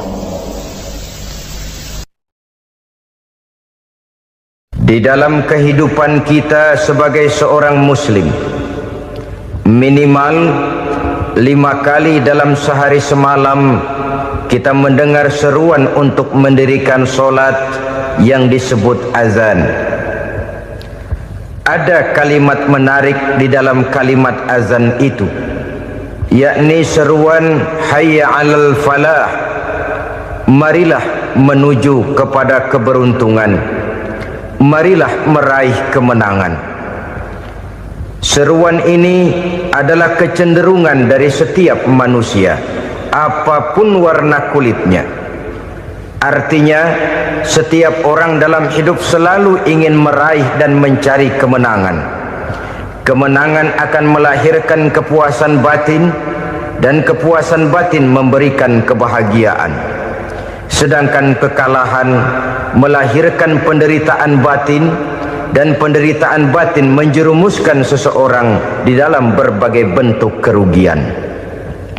Jikalau inilah seruan azan, maka masalahnya ialah apa yang menyebabkan kita meraih kemenangan. Al-Quranul Karim memberikan tuntunan dan ajaran kepada kita bahwa orang-orang yang memperoleh kemenangan itu tidak lain adalah orang-orang yang bertakwa. Hanyalah mereka yang bertakwa kepada Allah Subhanahu wa ta'ala pada akhirnya akan tampil sebagai pemenang. Lalu siapa orang yang bertakwa itu? Dijelaskan dalam awal-awal Al-Baqarah, orang yang bertakwa yang akan meraih kemenangan. Pertama, allazina yu'minuna bil ghaib, yaitu orang-orang yang beriman kepada yang gaib. Percaya bahwa ada alam yang gaib, alam yang abstrak, alam yang tidak bisa dijangkau oleh salah satu daripada panca indera kita. Mereka percaya dan beriman kepada adanya malaikat, beriman kepada adanya iblis dan jin, beriman kepada adanya alam kubur, beriman kepada adanya alam mahsyar, beriman kepada adanya alam akhirat, beriman kepada adanya surga dan neraka. Beriman bukan cuma sekedar beriman dalam ucapan bibir saja, tetapi beriman yang nilai iman itu mampu mewarnai gerak dan gaya hidupnya. iman yang meresap sampai ke tulang sumsum, kemudian memberikan dampak positif di dalam kehidupan manusia. Alam, kita tahu, adalah sesuatu yang selain Allah, dan Allah bukanlah alam. Apapun namanya selain daripada Allah, itu adalah alam. Alam pada hakikatnya terbagi menjadi dua. Ada alam syahadah, alam nyata, alam konkret, alam yang bisa dijangkau oleh salah satu indera kita. Kemudian ada alam ghaib, alam yang tidak bisa dijangkau oleh panca indera kita, alam metafisika, alam abstrak, alam yang wajib kita imani keberadaannya. Kita percaya bahwa malaikat itu ada, kita percaya kepada jin, bahwa jin itu ada, kita percaya kepada adanya iblis dan setan. Bukan percaya kepada iblis dan setannya, percaya bahwa iblis dan setan itu ada. Itu termasuk salah satu daripada sifat orang yang bertakwa kepada Allah. Saudara-saudara kaum muslimin rahimakumullah, kecenderungan pembangunan yang lebih bersifat materialistis biasanya menggeser aspek kehidupan rohani. Orang berpikir empiri, dan dalam pola pikir yang demikian, maka alam gaib tidak lagi mendapat perhatian. Aspek kehidupan yang bersifat rohaniah malah mulai ditinggalkan. Akibatnya terjadilah kepincangan di dalam kehidupan kita. Pernah ada satu pengalaman pribadi dalam perjalanan kembali ke tanah air. Dalam pesawat di sebelah kanan saya duduklah seorang Jerman, namanya Heiner Simonsen. Iseng saya ajak kenalan, saya ajak ngobrol, saya tanya dia. Saya bilang, Mas Heiner ini, kalau pesawat yang kita tumpangi ini jatuh ke bawah, kira-kira apa yang bakal terjadi, Mas? Dia bilang, kita semua akan mati. Begitu? Ya. Oke. Apa itu mati? Tanya saya. Dia bilang, untuk tahu apa itu mati, kita harus tahu lebih dahulu apa itu hidup. Saya pikir nih bule bisa ngomong juga. Baiklah kata saya. Apa hidup menurut Anda itu? Oh, hidup itu dia bilang, kalau seluruh anggota badan kita bekerja secara normal, paru-paru memompa darah secara normal, jantung berdetak secara normal, sel-sel tubuh bekerja secara fit, dan organisme tubuh hanya mau bekerja secara normal, dia bilang, kalau kita memberi makan yang cukup, menu yang teratur, dan gizi yang lengkap. Saya bilang, kesimpulannya apa, Ner? Dia jawab, hidup adalah dari tangan ke mulut. Life is from the hand to the mouth, kata dia. Hidup adalah dari tangan ke mulut. Jadi masalah hidup tidak lebih daripada masalah isi perut. Orang pergi pagi, pulang sore, peras keringat, banting tulang, perut yang dibelain. Saya bilang, you are wrong. Sampean salah, Ner. Kamu orang Islam bukan? Bukan. Pantas. Kenapa saya salah? Dia bilang, ya jelas salah. Salahnya di mana? Kamu ini manusia. Kalau hidup cuma dari tangan ke mulut, saya bilang, kambing di kampung saya juga begitu pikirannya, Ner. Itu kambing di kampung saya, asal perutnya kenyang, sudah hidup dia. Perkara besok bagaimana, lusa prospeknya macam mana, bulan depan ada apa, kambing nggak pernah mikir. Di kampung saya kambing juga pikirannya begitu. Kamu Kristen ya? Tadinya. Loh kok tadinya, lalu apa sekarang kamu ini? Dia bilang, sekarang saya netral. Saya tidak beragama, tapi saya percaya kepada Tuhan sebagai pencipta alam. Saya ingat benar dia bilang, I haven't any religious, but I believe to God as the creator of the world. Kenapa bisa netral begitu, Ner? Habis saya bingung katanya. Islam bilang Islam baik, Kristen bilang Kristen baik, Hindu Buddha bilang Hindu Buddha baik, semua agama baik. Saya netral sekalian, nggak beragama. Yang penting saya percaya kepada Tuhan. Saya bilang, Ner, kamu ini kayak orang mau beli celana, lalu bingung.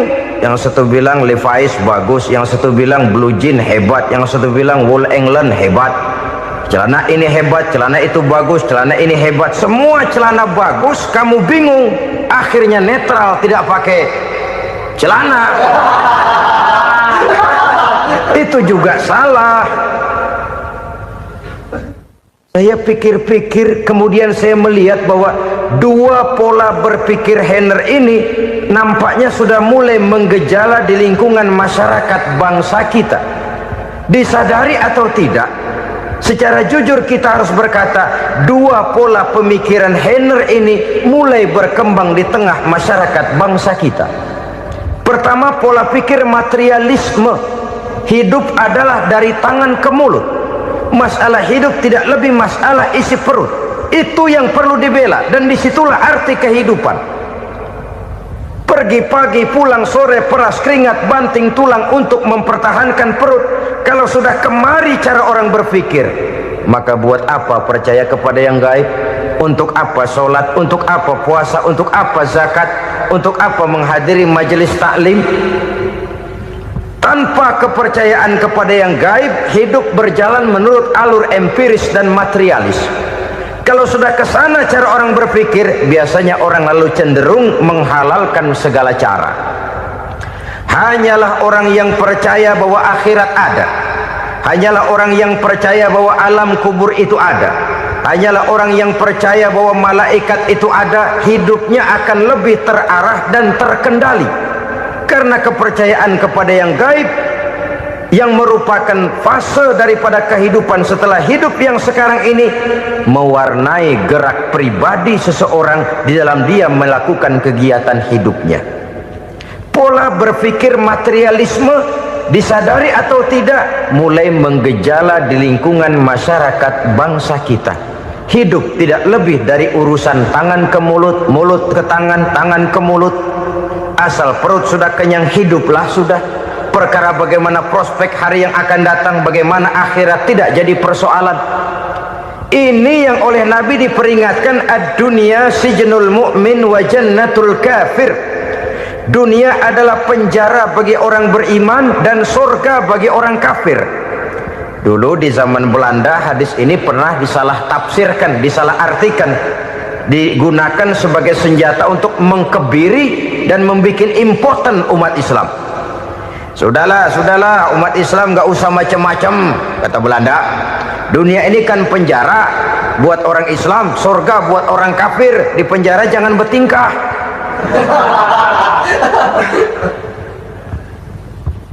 Pengertiannya tidak begitu. Dunia adalah penjara bagi orang mukmin. Artinya dalam kehidupan dunia seorang mukmin tidak bebas memperturutkan hawa nafsunya. Di penjara hawa nafsunya itu. Sebaliknya surga bagi orang-orang kafir.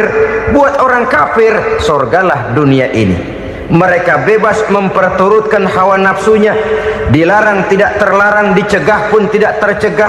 Mereka hidup menurut alur bisikan nafsu mereka sendiri. Kemudian bila ajal datang, maut merenggut nyawa, selesailah surganya sampai di situ. Maka bagi orang-orang yang tidak percaya kepada adanya akhirat, kepada adanya alam gaib, surganya sebatas umurnya. Sekali lagi, surganya sebatas umurnya. Bila umur selesai, ajal pun datang merenggut nyawa, selesailah sudah surganya sampai di situ. Alangkah pendeknya perjalanan orang-orang yang tidak percaya kepada alam gaib ini. Bagi kita mukmin, jikalau kita mampu memenjarakan hawa nafsu, kita bisa bahagia di dunia ini. Dan Islam memang tidak menyuruh kita sengsara di dunia. Raih dunia, kejar dunia, gapai dunia sebagai alat untuk mencapai kebahagiaan di akhirat nanti. Hidup adalah satu perjalanan panjang yang terbentang sejak kita terlahir dari alam rahim sampai kepada alam akhirat nanti. andai kata kita gagal meraih kebahagiaan di dunia, toh kita masih punya akhirat. Tapi jangan jadi dalil yang melemahkan semangat. Biarin dah kita di dunia kebelangsak, yang penting akhirat. Akhirnya dunia benar-benar kebelangsak.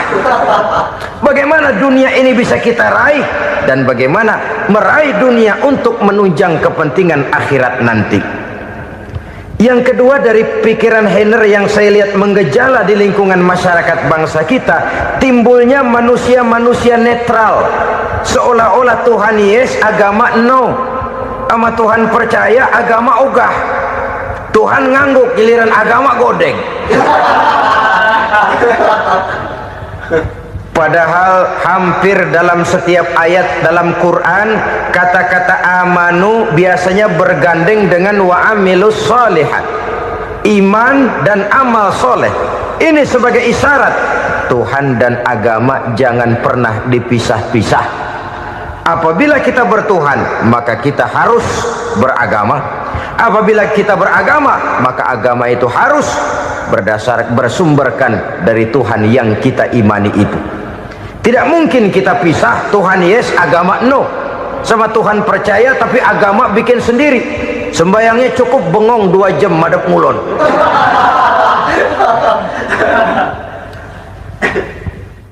Saudara-saudara kaum muslimin rahimakumullah.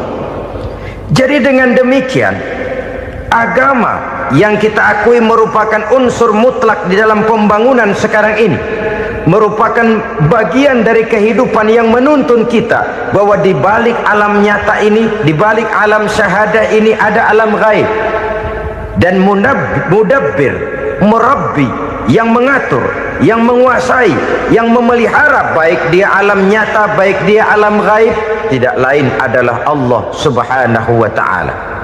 Di sana ada satu super power, satu maha kekuatan yang kita perlu bersandar kepadanya. Sebagai makhluk nyata yang hidup di alam nyata, berbuatlah secara nyata sebagaimana harusnya kita berbuat. Karena Islam jelas bukan agamanya orang pemalas.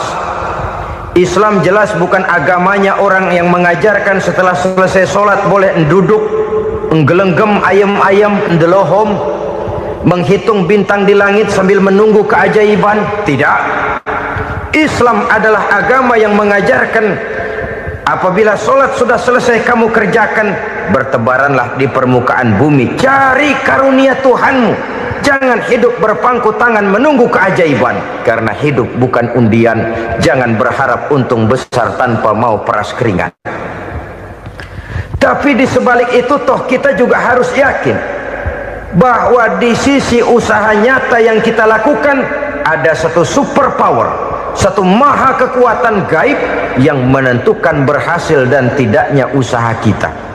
Kepercayaan kepada hal semacam inilah yang mendorong kita untuk mempunyai sandaran vertikal, agar jikalau usaha ini berhasil, kita tidak lupa diri dan lupa daratan. Jikalau usaha ini gagal, kita tidak putus asa dan buruk sangka, tidak cupik pandangan dan sempit hati, tapi mampu melihat persoalan dengan kacamata putih sambil husnuzon kepada Allah Subhanahu wa ta'ala. Kita percaya malaikat itu ada yang namanya raqib dan atid, mengawasi gerak hidup kita sampai kepada gerak hati kita.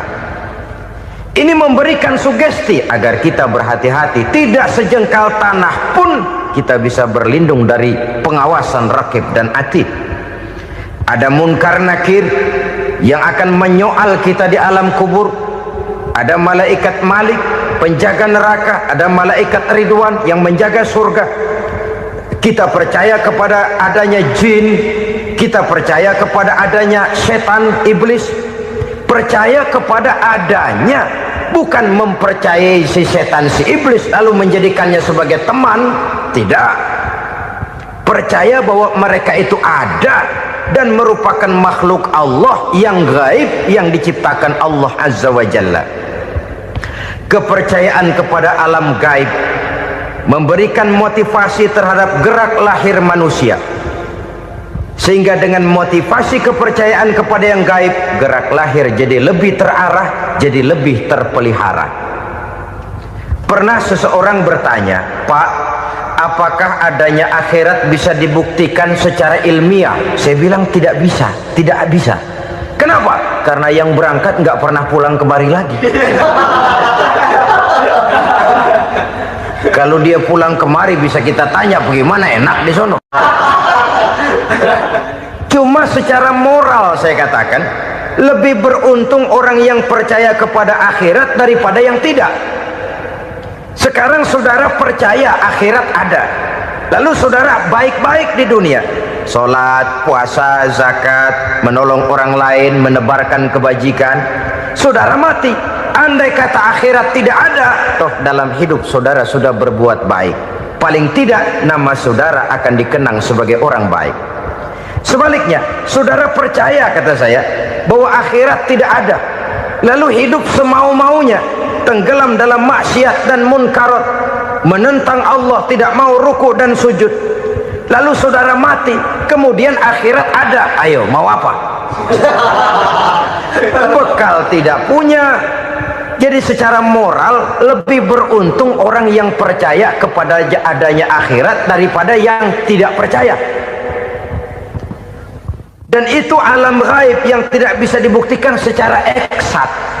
Jangankan untuk membuktikan seperti itu, dalam kehidupan sehari-hari saja yang kita rasakan tidak selalu berbentuk toh. Angin, bagaimana sih bentuknya angin? Kita tidak tahu. Merah, buktinya kalau dikerok merah. Yang merah itu kulit, yang kulit kita bukan anginnya. Sakit, rasa sakit itu ada, tapi bagaimana bentuk sakit kita nggak pernah tahu.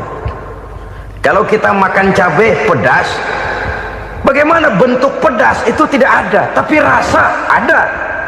Bentuk pedas hijau, cabainya bukan pedasnya. Tidak semua yang kita rasakan bisa kita gambarkan dalam bentuk yang konkret. Oleh karena itu, sekali lagi bahwa kepercayaan kepada alam yang gaib mampu memberikan satu sugesti yang menata kehidupan seseorang lebih lurus, lebih terarah, dan lebih terkendali. Maka wajar kalau kepercayaan kepada yang gaib mengantarkan seseorang untuk meraih kemenangan. Kenapa? Dia percaya kepada yang gaib, bahwa akhirat ada, bahwa alam kubur ada, bahwa pertanggungan jawab itu ada, maka dia lalu tidak hidup saenae udele dewe, itu loh. Tidak hidup menurut seleranya sendiri, terarah, teratur. Ini cirinya yang pertama, orang bertakwa yang akan meraih kemenangan, mereka beriman, mereka percaya kepada yang gaib. Bahkan hal-hal konkret saja selalu berangkat dari yang gaib. Saudara-saudara, para remaja, para pemuda sekarang ini tidak pernah tahu toh siapa yang akan jadi teman hidup saudara. Kita bisa saja ngerancang, mentargetkan, tapi toh akhirnya yang namanya jodoh bukan kekuasaan kita. Rezeki di luar kemampuan kita. Begitu juga ajal, maut, jodoh, ajal adalah contoh-contoh konkret bahwa pada akhirnya yang gaib lah yang menentukan. Bertahun-tahun ngelancong, emang jodoh seret nggak jadi.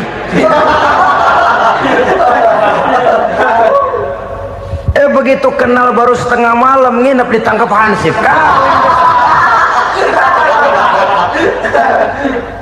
Hal-hal semacam itu kadang-kadang kita berpikir suuzon, gilet, perempuannya cakep banget, lakinya rebek amat.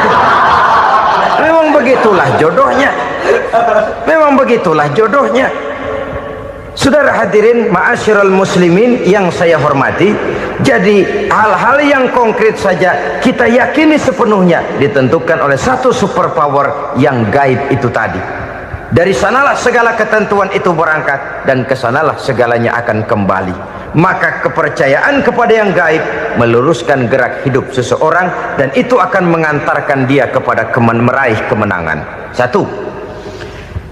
Yang kedua, wa yuqimuna shalah.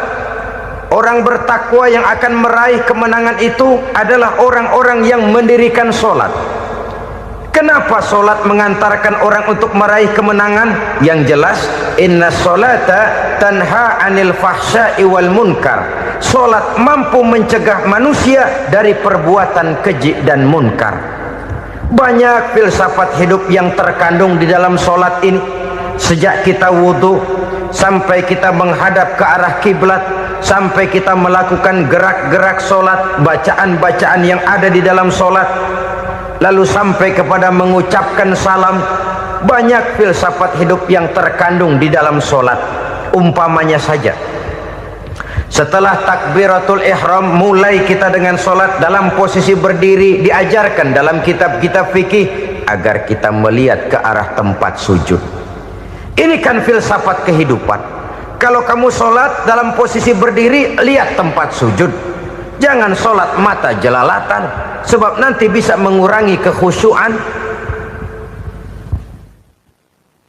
Jadi wajar kalau yang dikatakan bahwa yang paling afdol adalah shaf yang di depan. Kenapa? Secara harfiah pengertiannya akan lebih mengundang kekhusyuan. Kenapa? Kalau kita di shaf paling depan di masjid umpamanya paling banter, kita lihat tembok. Tapi kalau kita shaf di tengah atau di belakang, orang-orang di depan kita pun akan kelihatan. Yang bajunya loreng, yang bajunya genggang, yang bajunya macam-macam. Kita lihat, kadang-kadang kita pikirin, ada yang bajunya bolong. Kita sholat tapi dalam hati, nih orang bajunya robek, yang nggak tahu apa. Ada saja hal-hal yang mengusik kekhusyuan kita. Oleh sebab itu diajarkan dalam posisi berdiri, lihat, arahkan pandangan matamu kepada tempat sujud.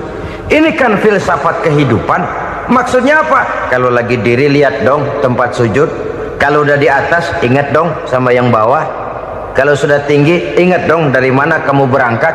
Kalau sudah berkuasa, bantu dong yang lemah. Kalau sudah kaya, santuni dong yang miskin. Kalau sudah alim, bimbing dong yang awam. Ini filsafat kehidupan. Dalam posisi berdiri, kau lihat tempat sujud. Ini akan melahirkan kepekaan sosial, di mana seseorang mau tahu kepada orang lainnya. Bagaimanapun kaya kita, tinggi pangkat dan jabatan kita, jikalau hidup hanya untuk kepentingan perut sendiri saja, rasanya belum membawa manfaat di dalam kehidupan kita. Tapi efek yang tertinggi sesungguhnya, solat mencegah manusia dari perbuatan keji dan munkar. Perbuatan keji dan munkar, walaupun kelihatannya mendatangkan uang, membawa keuntungan, tapi itu keuntungan semu, keuntungan sementara. Dengan menipu orang lain kita bisa dapat untung, tapi tidak membawa berkah, dan itu adalah kerugian besar dalam kehidupan kita.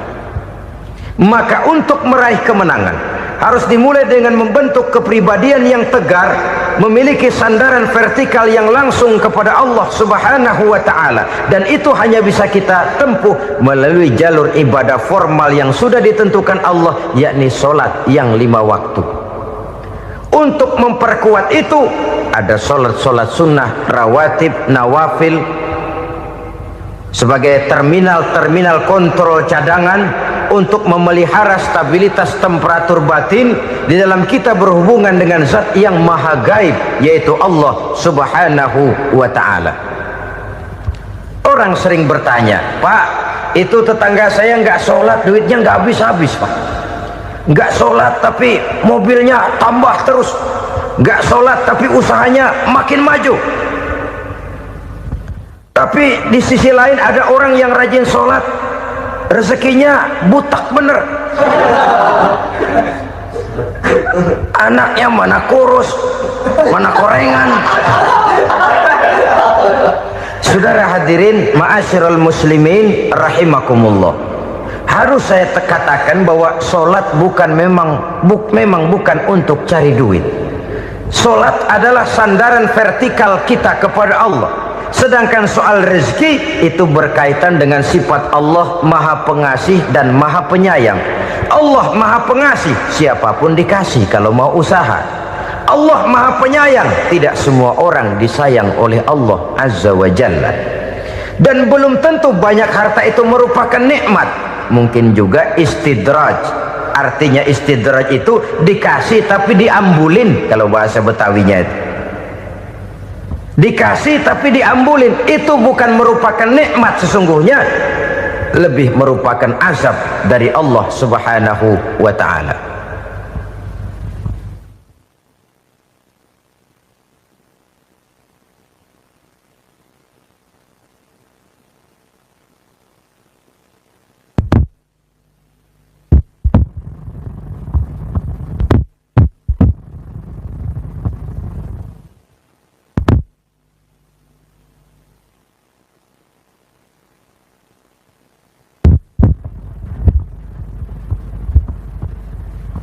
Agama mempunyai sistem sholat, dan kita umat Islam telah dituntun oleh Allah Subhanahu wa ta'ala yang wajibnya 5 kali dalam sehari semalam mendirikan sholat, dan itu tentu berada dalam jangkauan kemampuan manusia.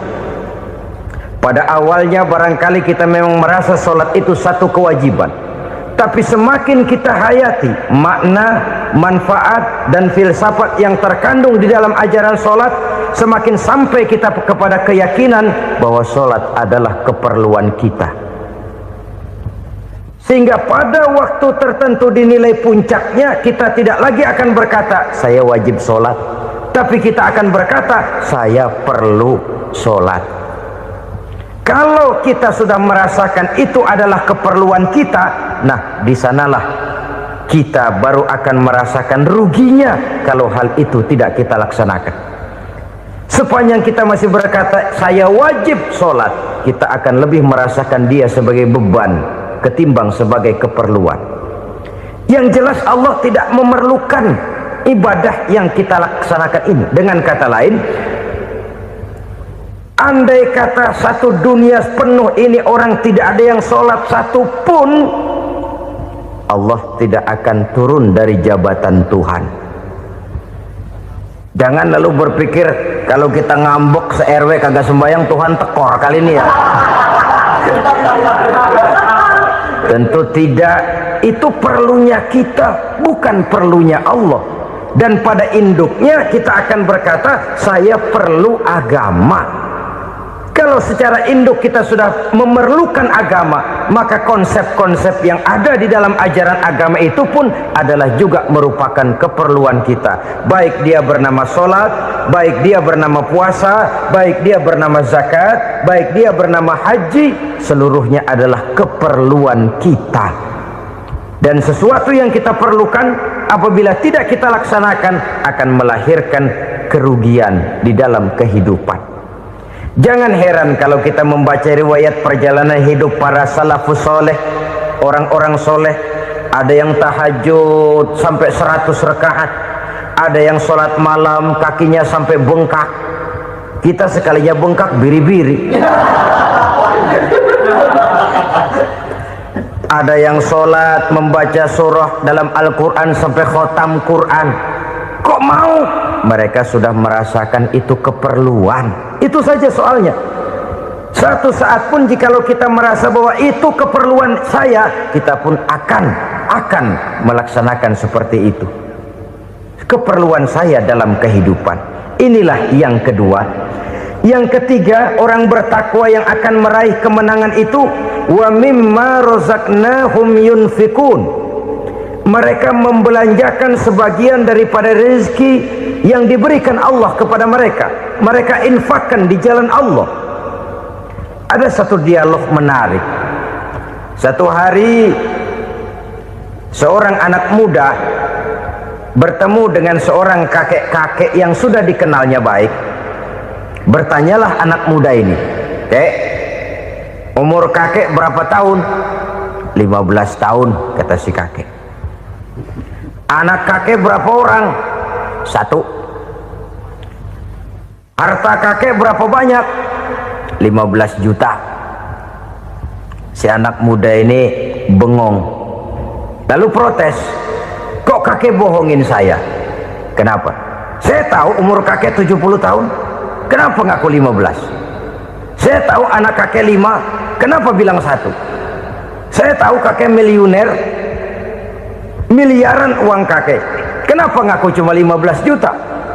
Begini kata si kakek tadi, benar umur saya 70 tahun, tapi dari umur yang 70 tahun itu baru 15 tahun terakhir ini saya merasakan ibadah kepada Allah, meninggalkan maksiat, jauh dari segala macam munkarat.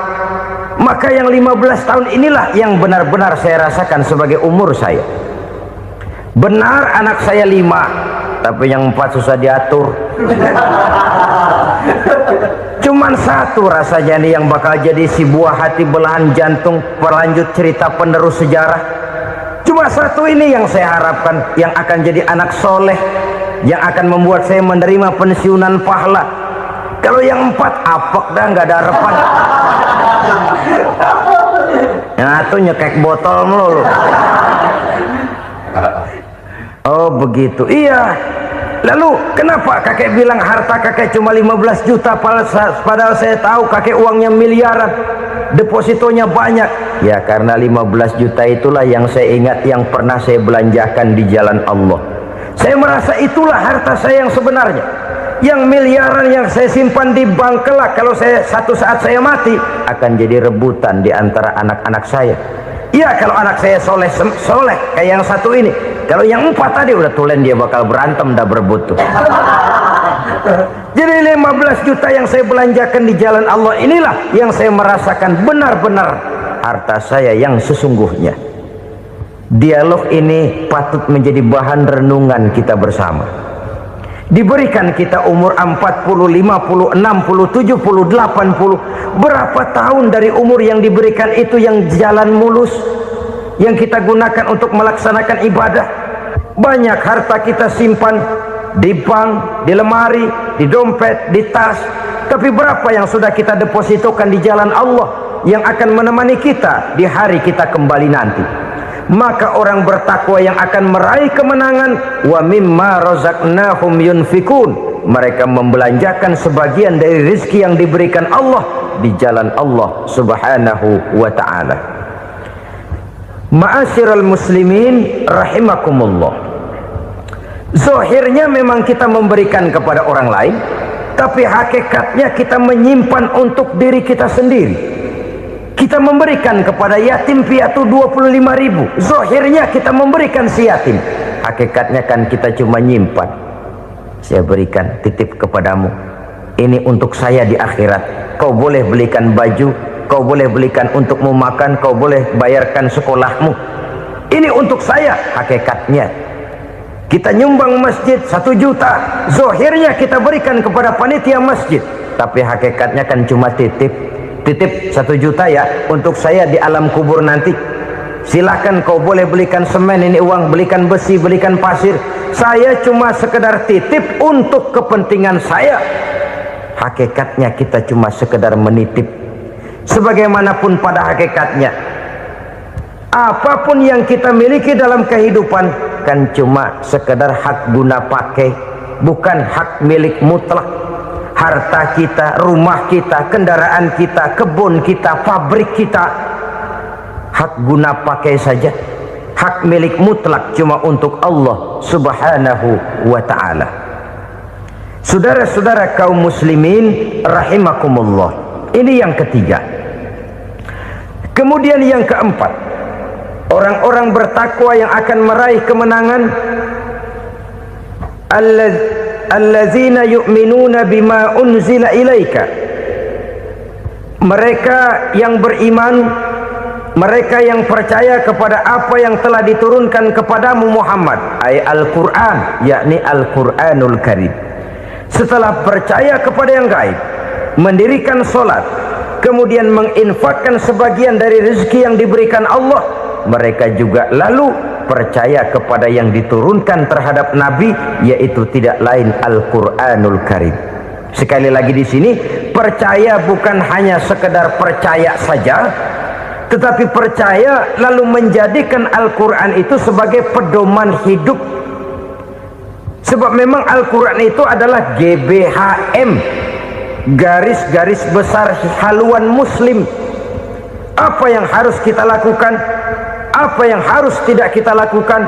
Bagaimana mestinya kita bertingkah laku dan berbuat? Seluruhnya tercantum di dalam Al-Quranul Karim. Itu sebabnya ketika satu hari Aisyah ditanya bagaimana akhlak Rasul, beliau menjawab, kana Rasulullah sallallahu alaihi wasallam khuluquhul Quran. Akhlak daripada Rasulullah tidak lain adalah Al-Quran.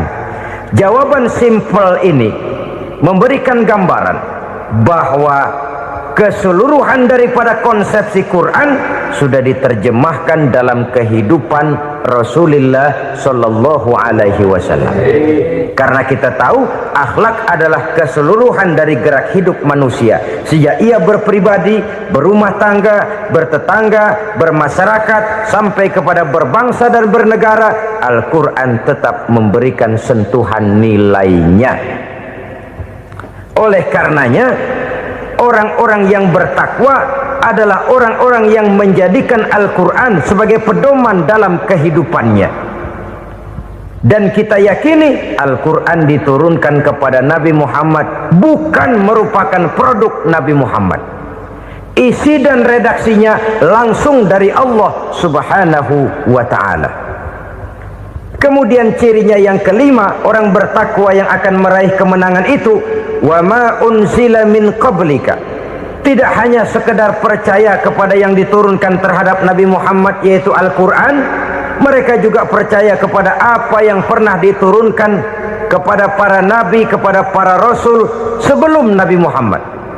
Percaya kepada adanya suhuf, percaya kepada adanya Taurat, percaya kepada adanya Injil, percaya bahwa Allah dahulunya sudah menurunkan Taurat kepada Musa, percaya bahwa Allah sudah menurunkan Injil kepada Isa, percaya Injil ada, Taurat ada, diturunkan Allah untuk Isa dan Musa, tetapi tidak wajib mengamalkannya karena kita sudah diberikan Al-Quranul Karim. Ini yang perlu saya garis bawahi. Kita percaya Allah telah menurunkan Injil dahulu kepada Isa. Kita percaya bahwa Allah telah menurunkan Taurat dahulunya kepada Nabi Musa. Kadang-kadang ini dijadikan dalih, dikacaukan pengertiannya. Quran saja mengajarkan bahwa orang yang bertakwa harus percaya kepada Injil, maka pakailah Injil. Apalagi kalau ayat sebelumnya ditilap, dihapus, dihilangkan, Injilnya yang ditekankan, maka akan terjadilah penekanan yang salah arah.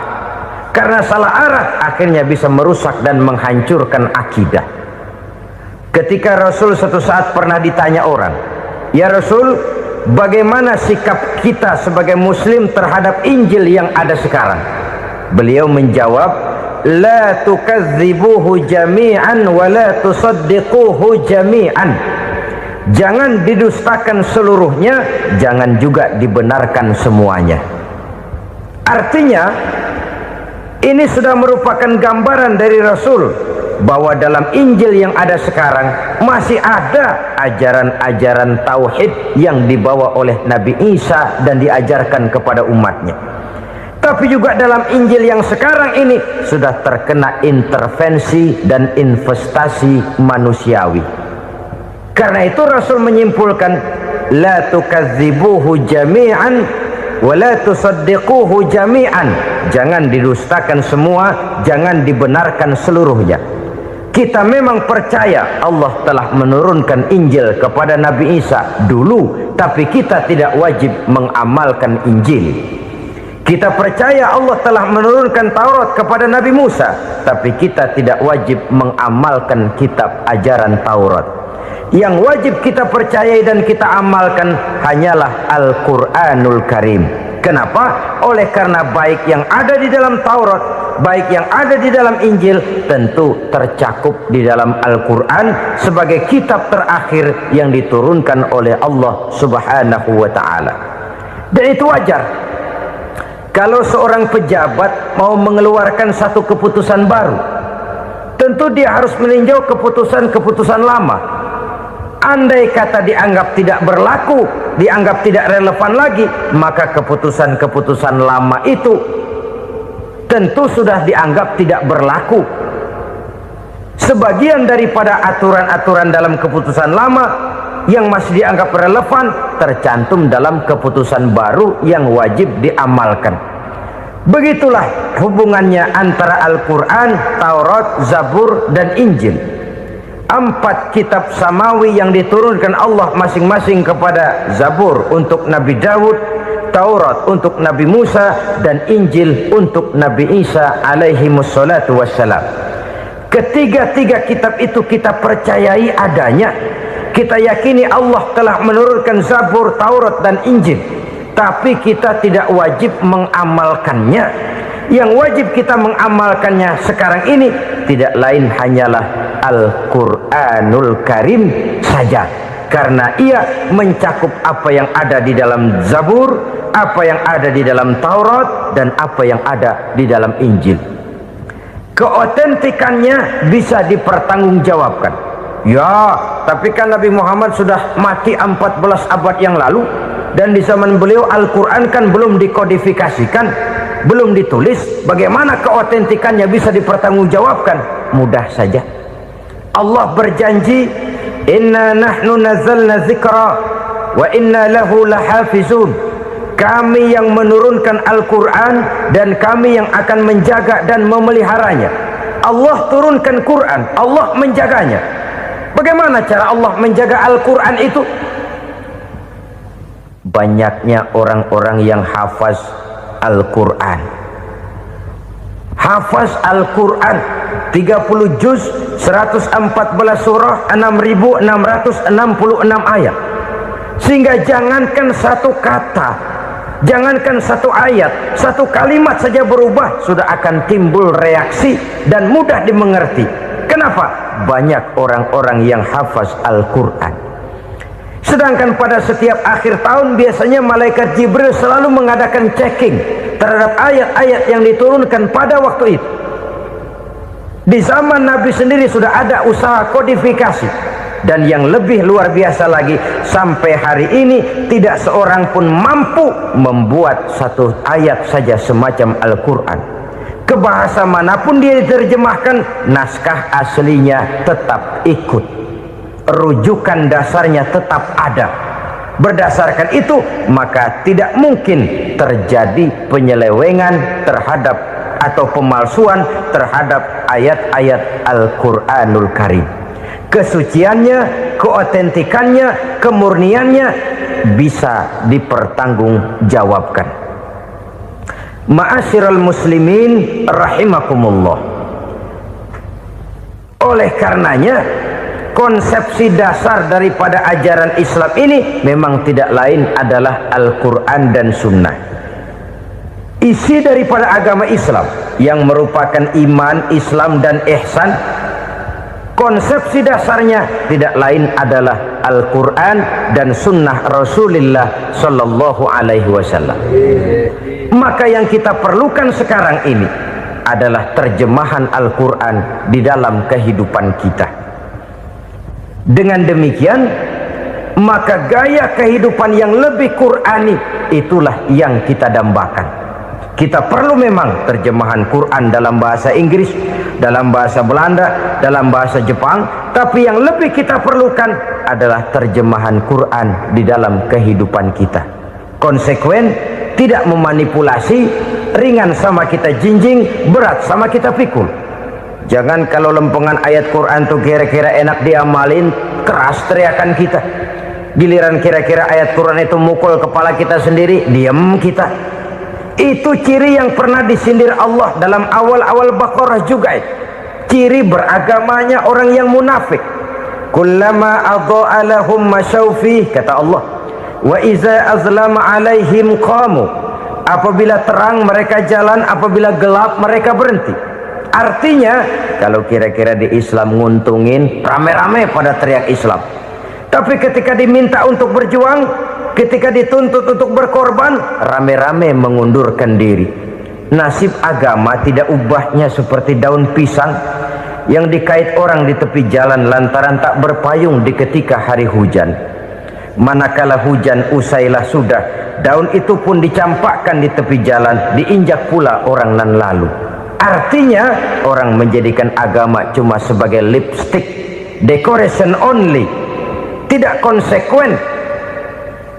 Hanya pada saat-saat kelihatannya Islam membawa keuntungan, rame-rame orang teriak-teriak tentang Islam. Tapi jikalau diminta berjuang, jikalau dituntut untuk berkorban, biasanya rame-rame juga mengundurkan diri. Jangan heran kalau mayoritas hitungan kita, tapi minoritas peranan kita. Kuantitas kita dalam jumlah, tapi dalam kualitas kita lebih sering jadi penonton daripada jadi pemain. Padahal itu sangat tidak boleh terjadi.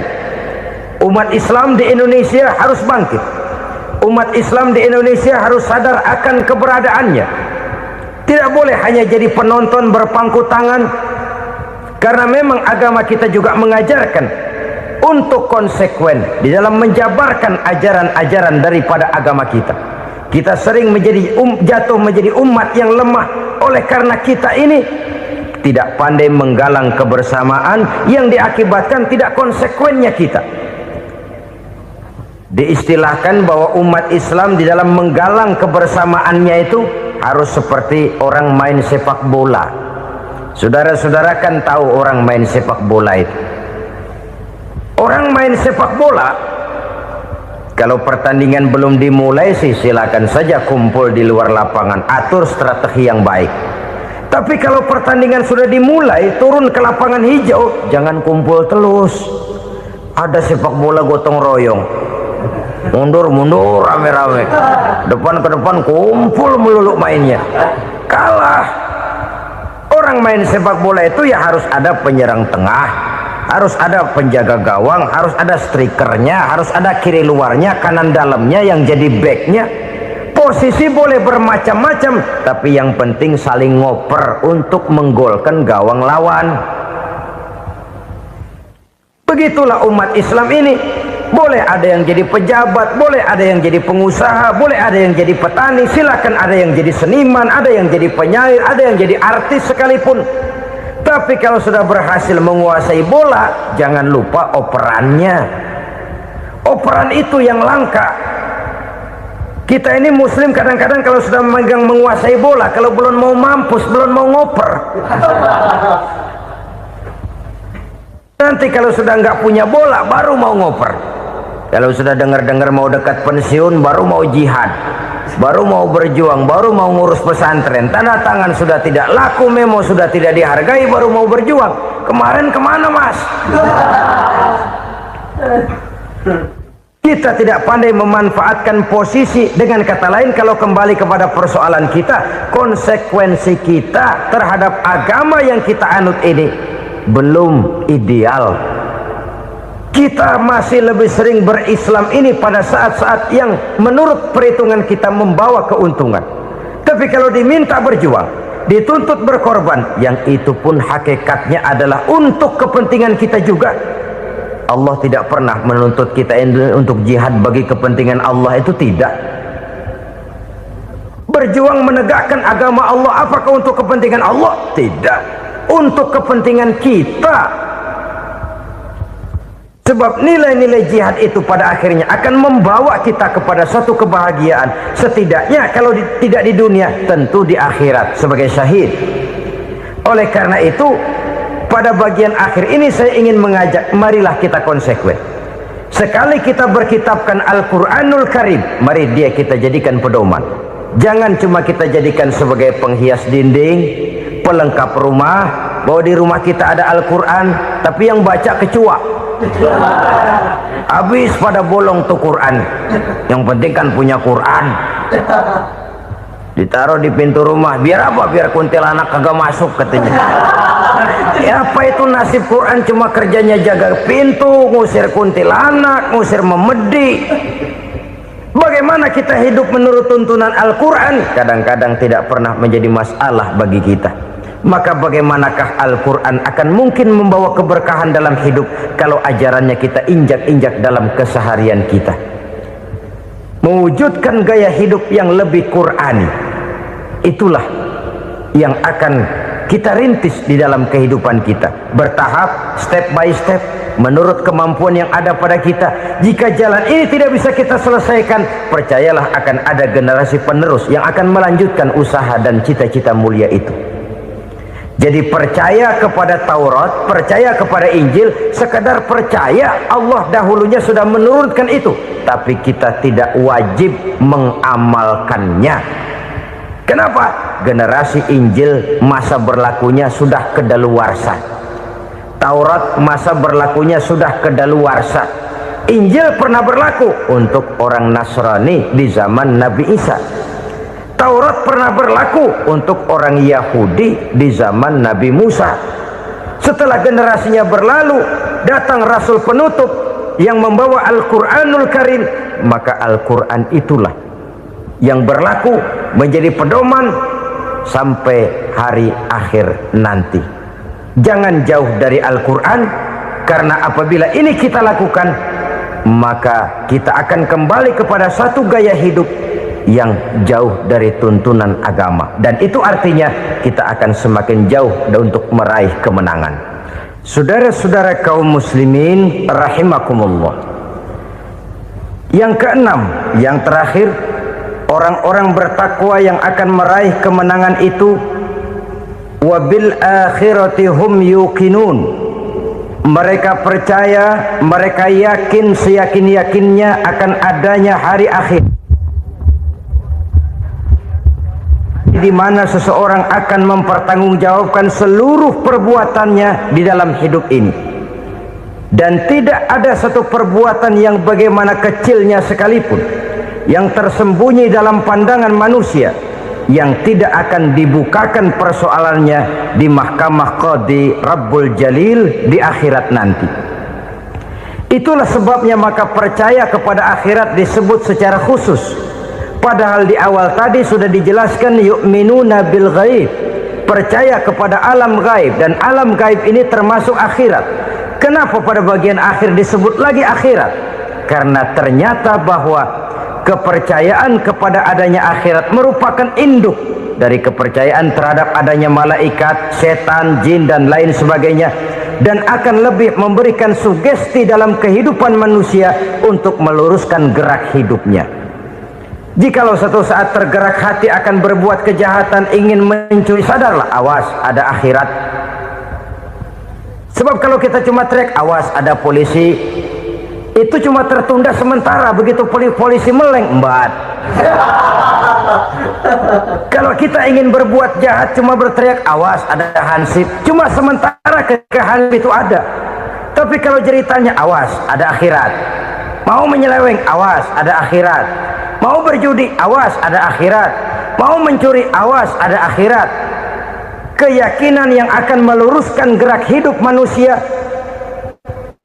sehingga gerak itu jadi lebih terarah dan terkontrol, tidak merugikan baik diri sendiri, lebih-lebih orang lain.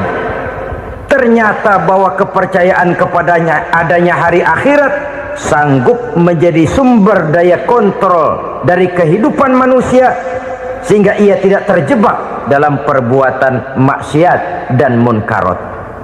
Saudara-saudara kaum muslimin, inilah saja yang kita bicarakan pada pertemuan kali ini. Semoga Allah subhanahu wa ta'ala memberikan kekuatan zahir dan batin kepada kita untuk dapat meraih kemenangan dengan beriman kepada yang gaib, mendirikan solat, membelanjakan sebagian dari rezeki yang diberikan Allah, percaya kepada Al-Quran, beriman kepada kitab-kitab yang diturunkan sebelum Al-Quran, lalu meyakini adanya hari akhirat. Terima kasih atas segala perhatian, mohon maaf atas segala kekurangan. Usikum wa nafsi bitaqwallah. Wassalamu alaikum warahmatullahi wabarakatuh. Waalaikumsalam warahmatullahi wabarakatuh. Alhamdulillahirrabbilalamin. Demikianlah kajian penuh ilmu, hikmah dan manfaat yang sudah kita dengarkan bersama dari guru kita. Semoga kajian yang beliau sampaikan kepada kita semua menjadi ilmu yang bermanfaat dalam kehidupan kita sehari-hari, dan semoga kita semua bisa istiqomah dalam mengamalkannya. Amin ya rabbal alamin. Demikian yang dapat saya bagikan, kurang lebihnya mohon maaf. Sampai bertemu lagi di kajian berikutnya. Wabillahi taufiq wal hidayah, wa ridha wal inayah. Wassalamualaikum warahmatullahi wabarakatuh. Setelah kita mendengarkan bersama kajian yang sangat luar biasa dari guru kita, sekarang mari kita lanjutkan aktivitas kita masing-masing. Semoga kajian yang beliau sampaikan kepada kita semua menjadi ilmu yang bermanfaat dalam kehidupan kita sehari-hari. Dan semoga kita semua bisa istiqomah dalam mengamalkannya. Amin ya rabbal alamin. Buat sahabat semua, saya ucapkan selamat beraktivitas dan sukses selalu. Sampai bertemu lagi di video berikutnya. Wassalamualaikum warahmatullahi wabarakatuh.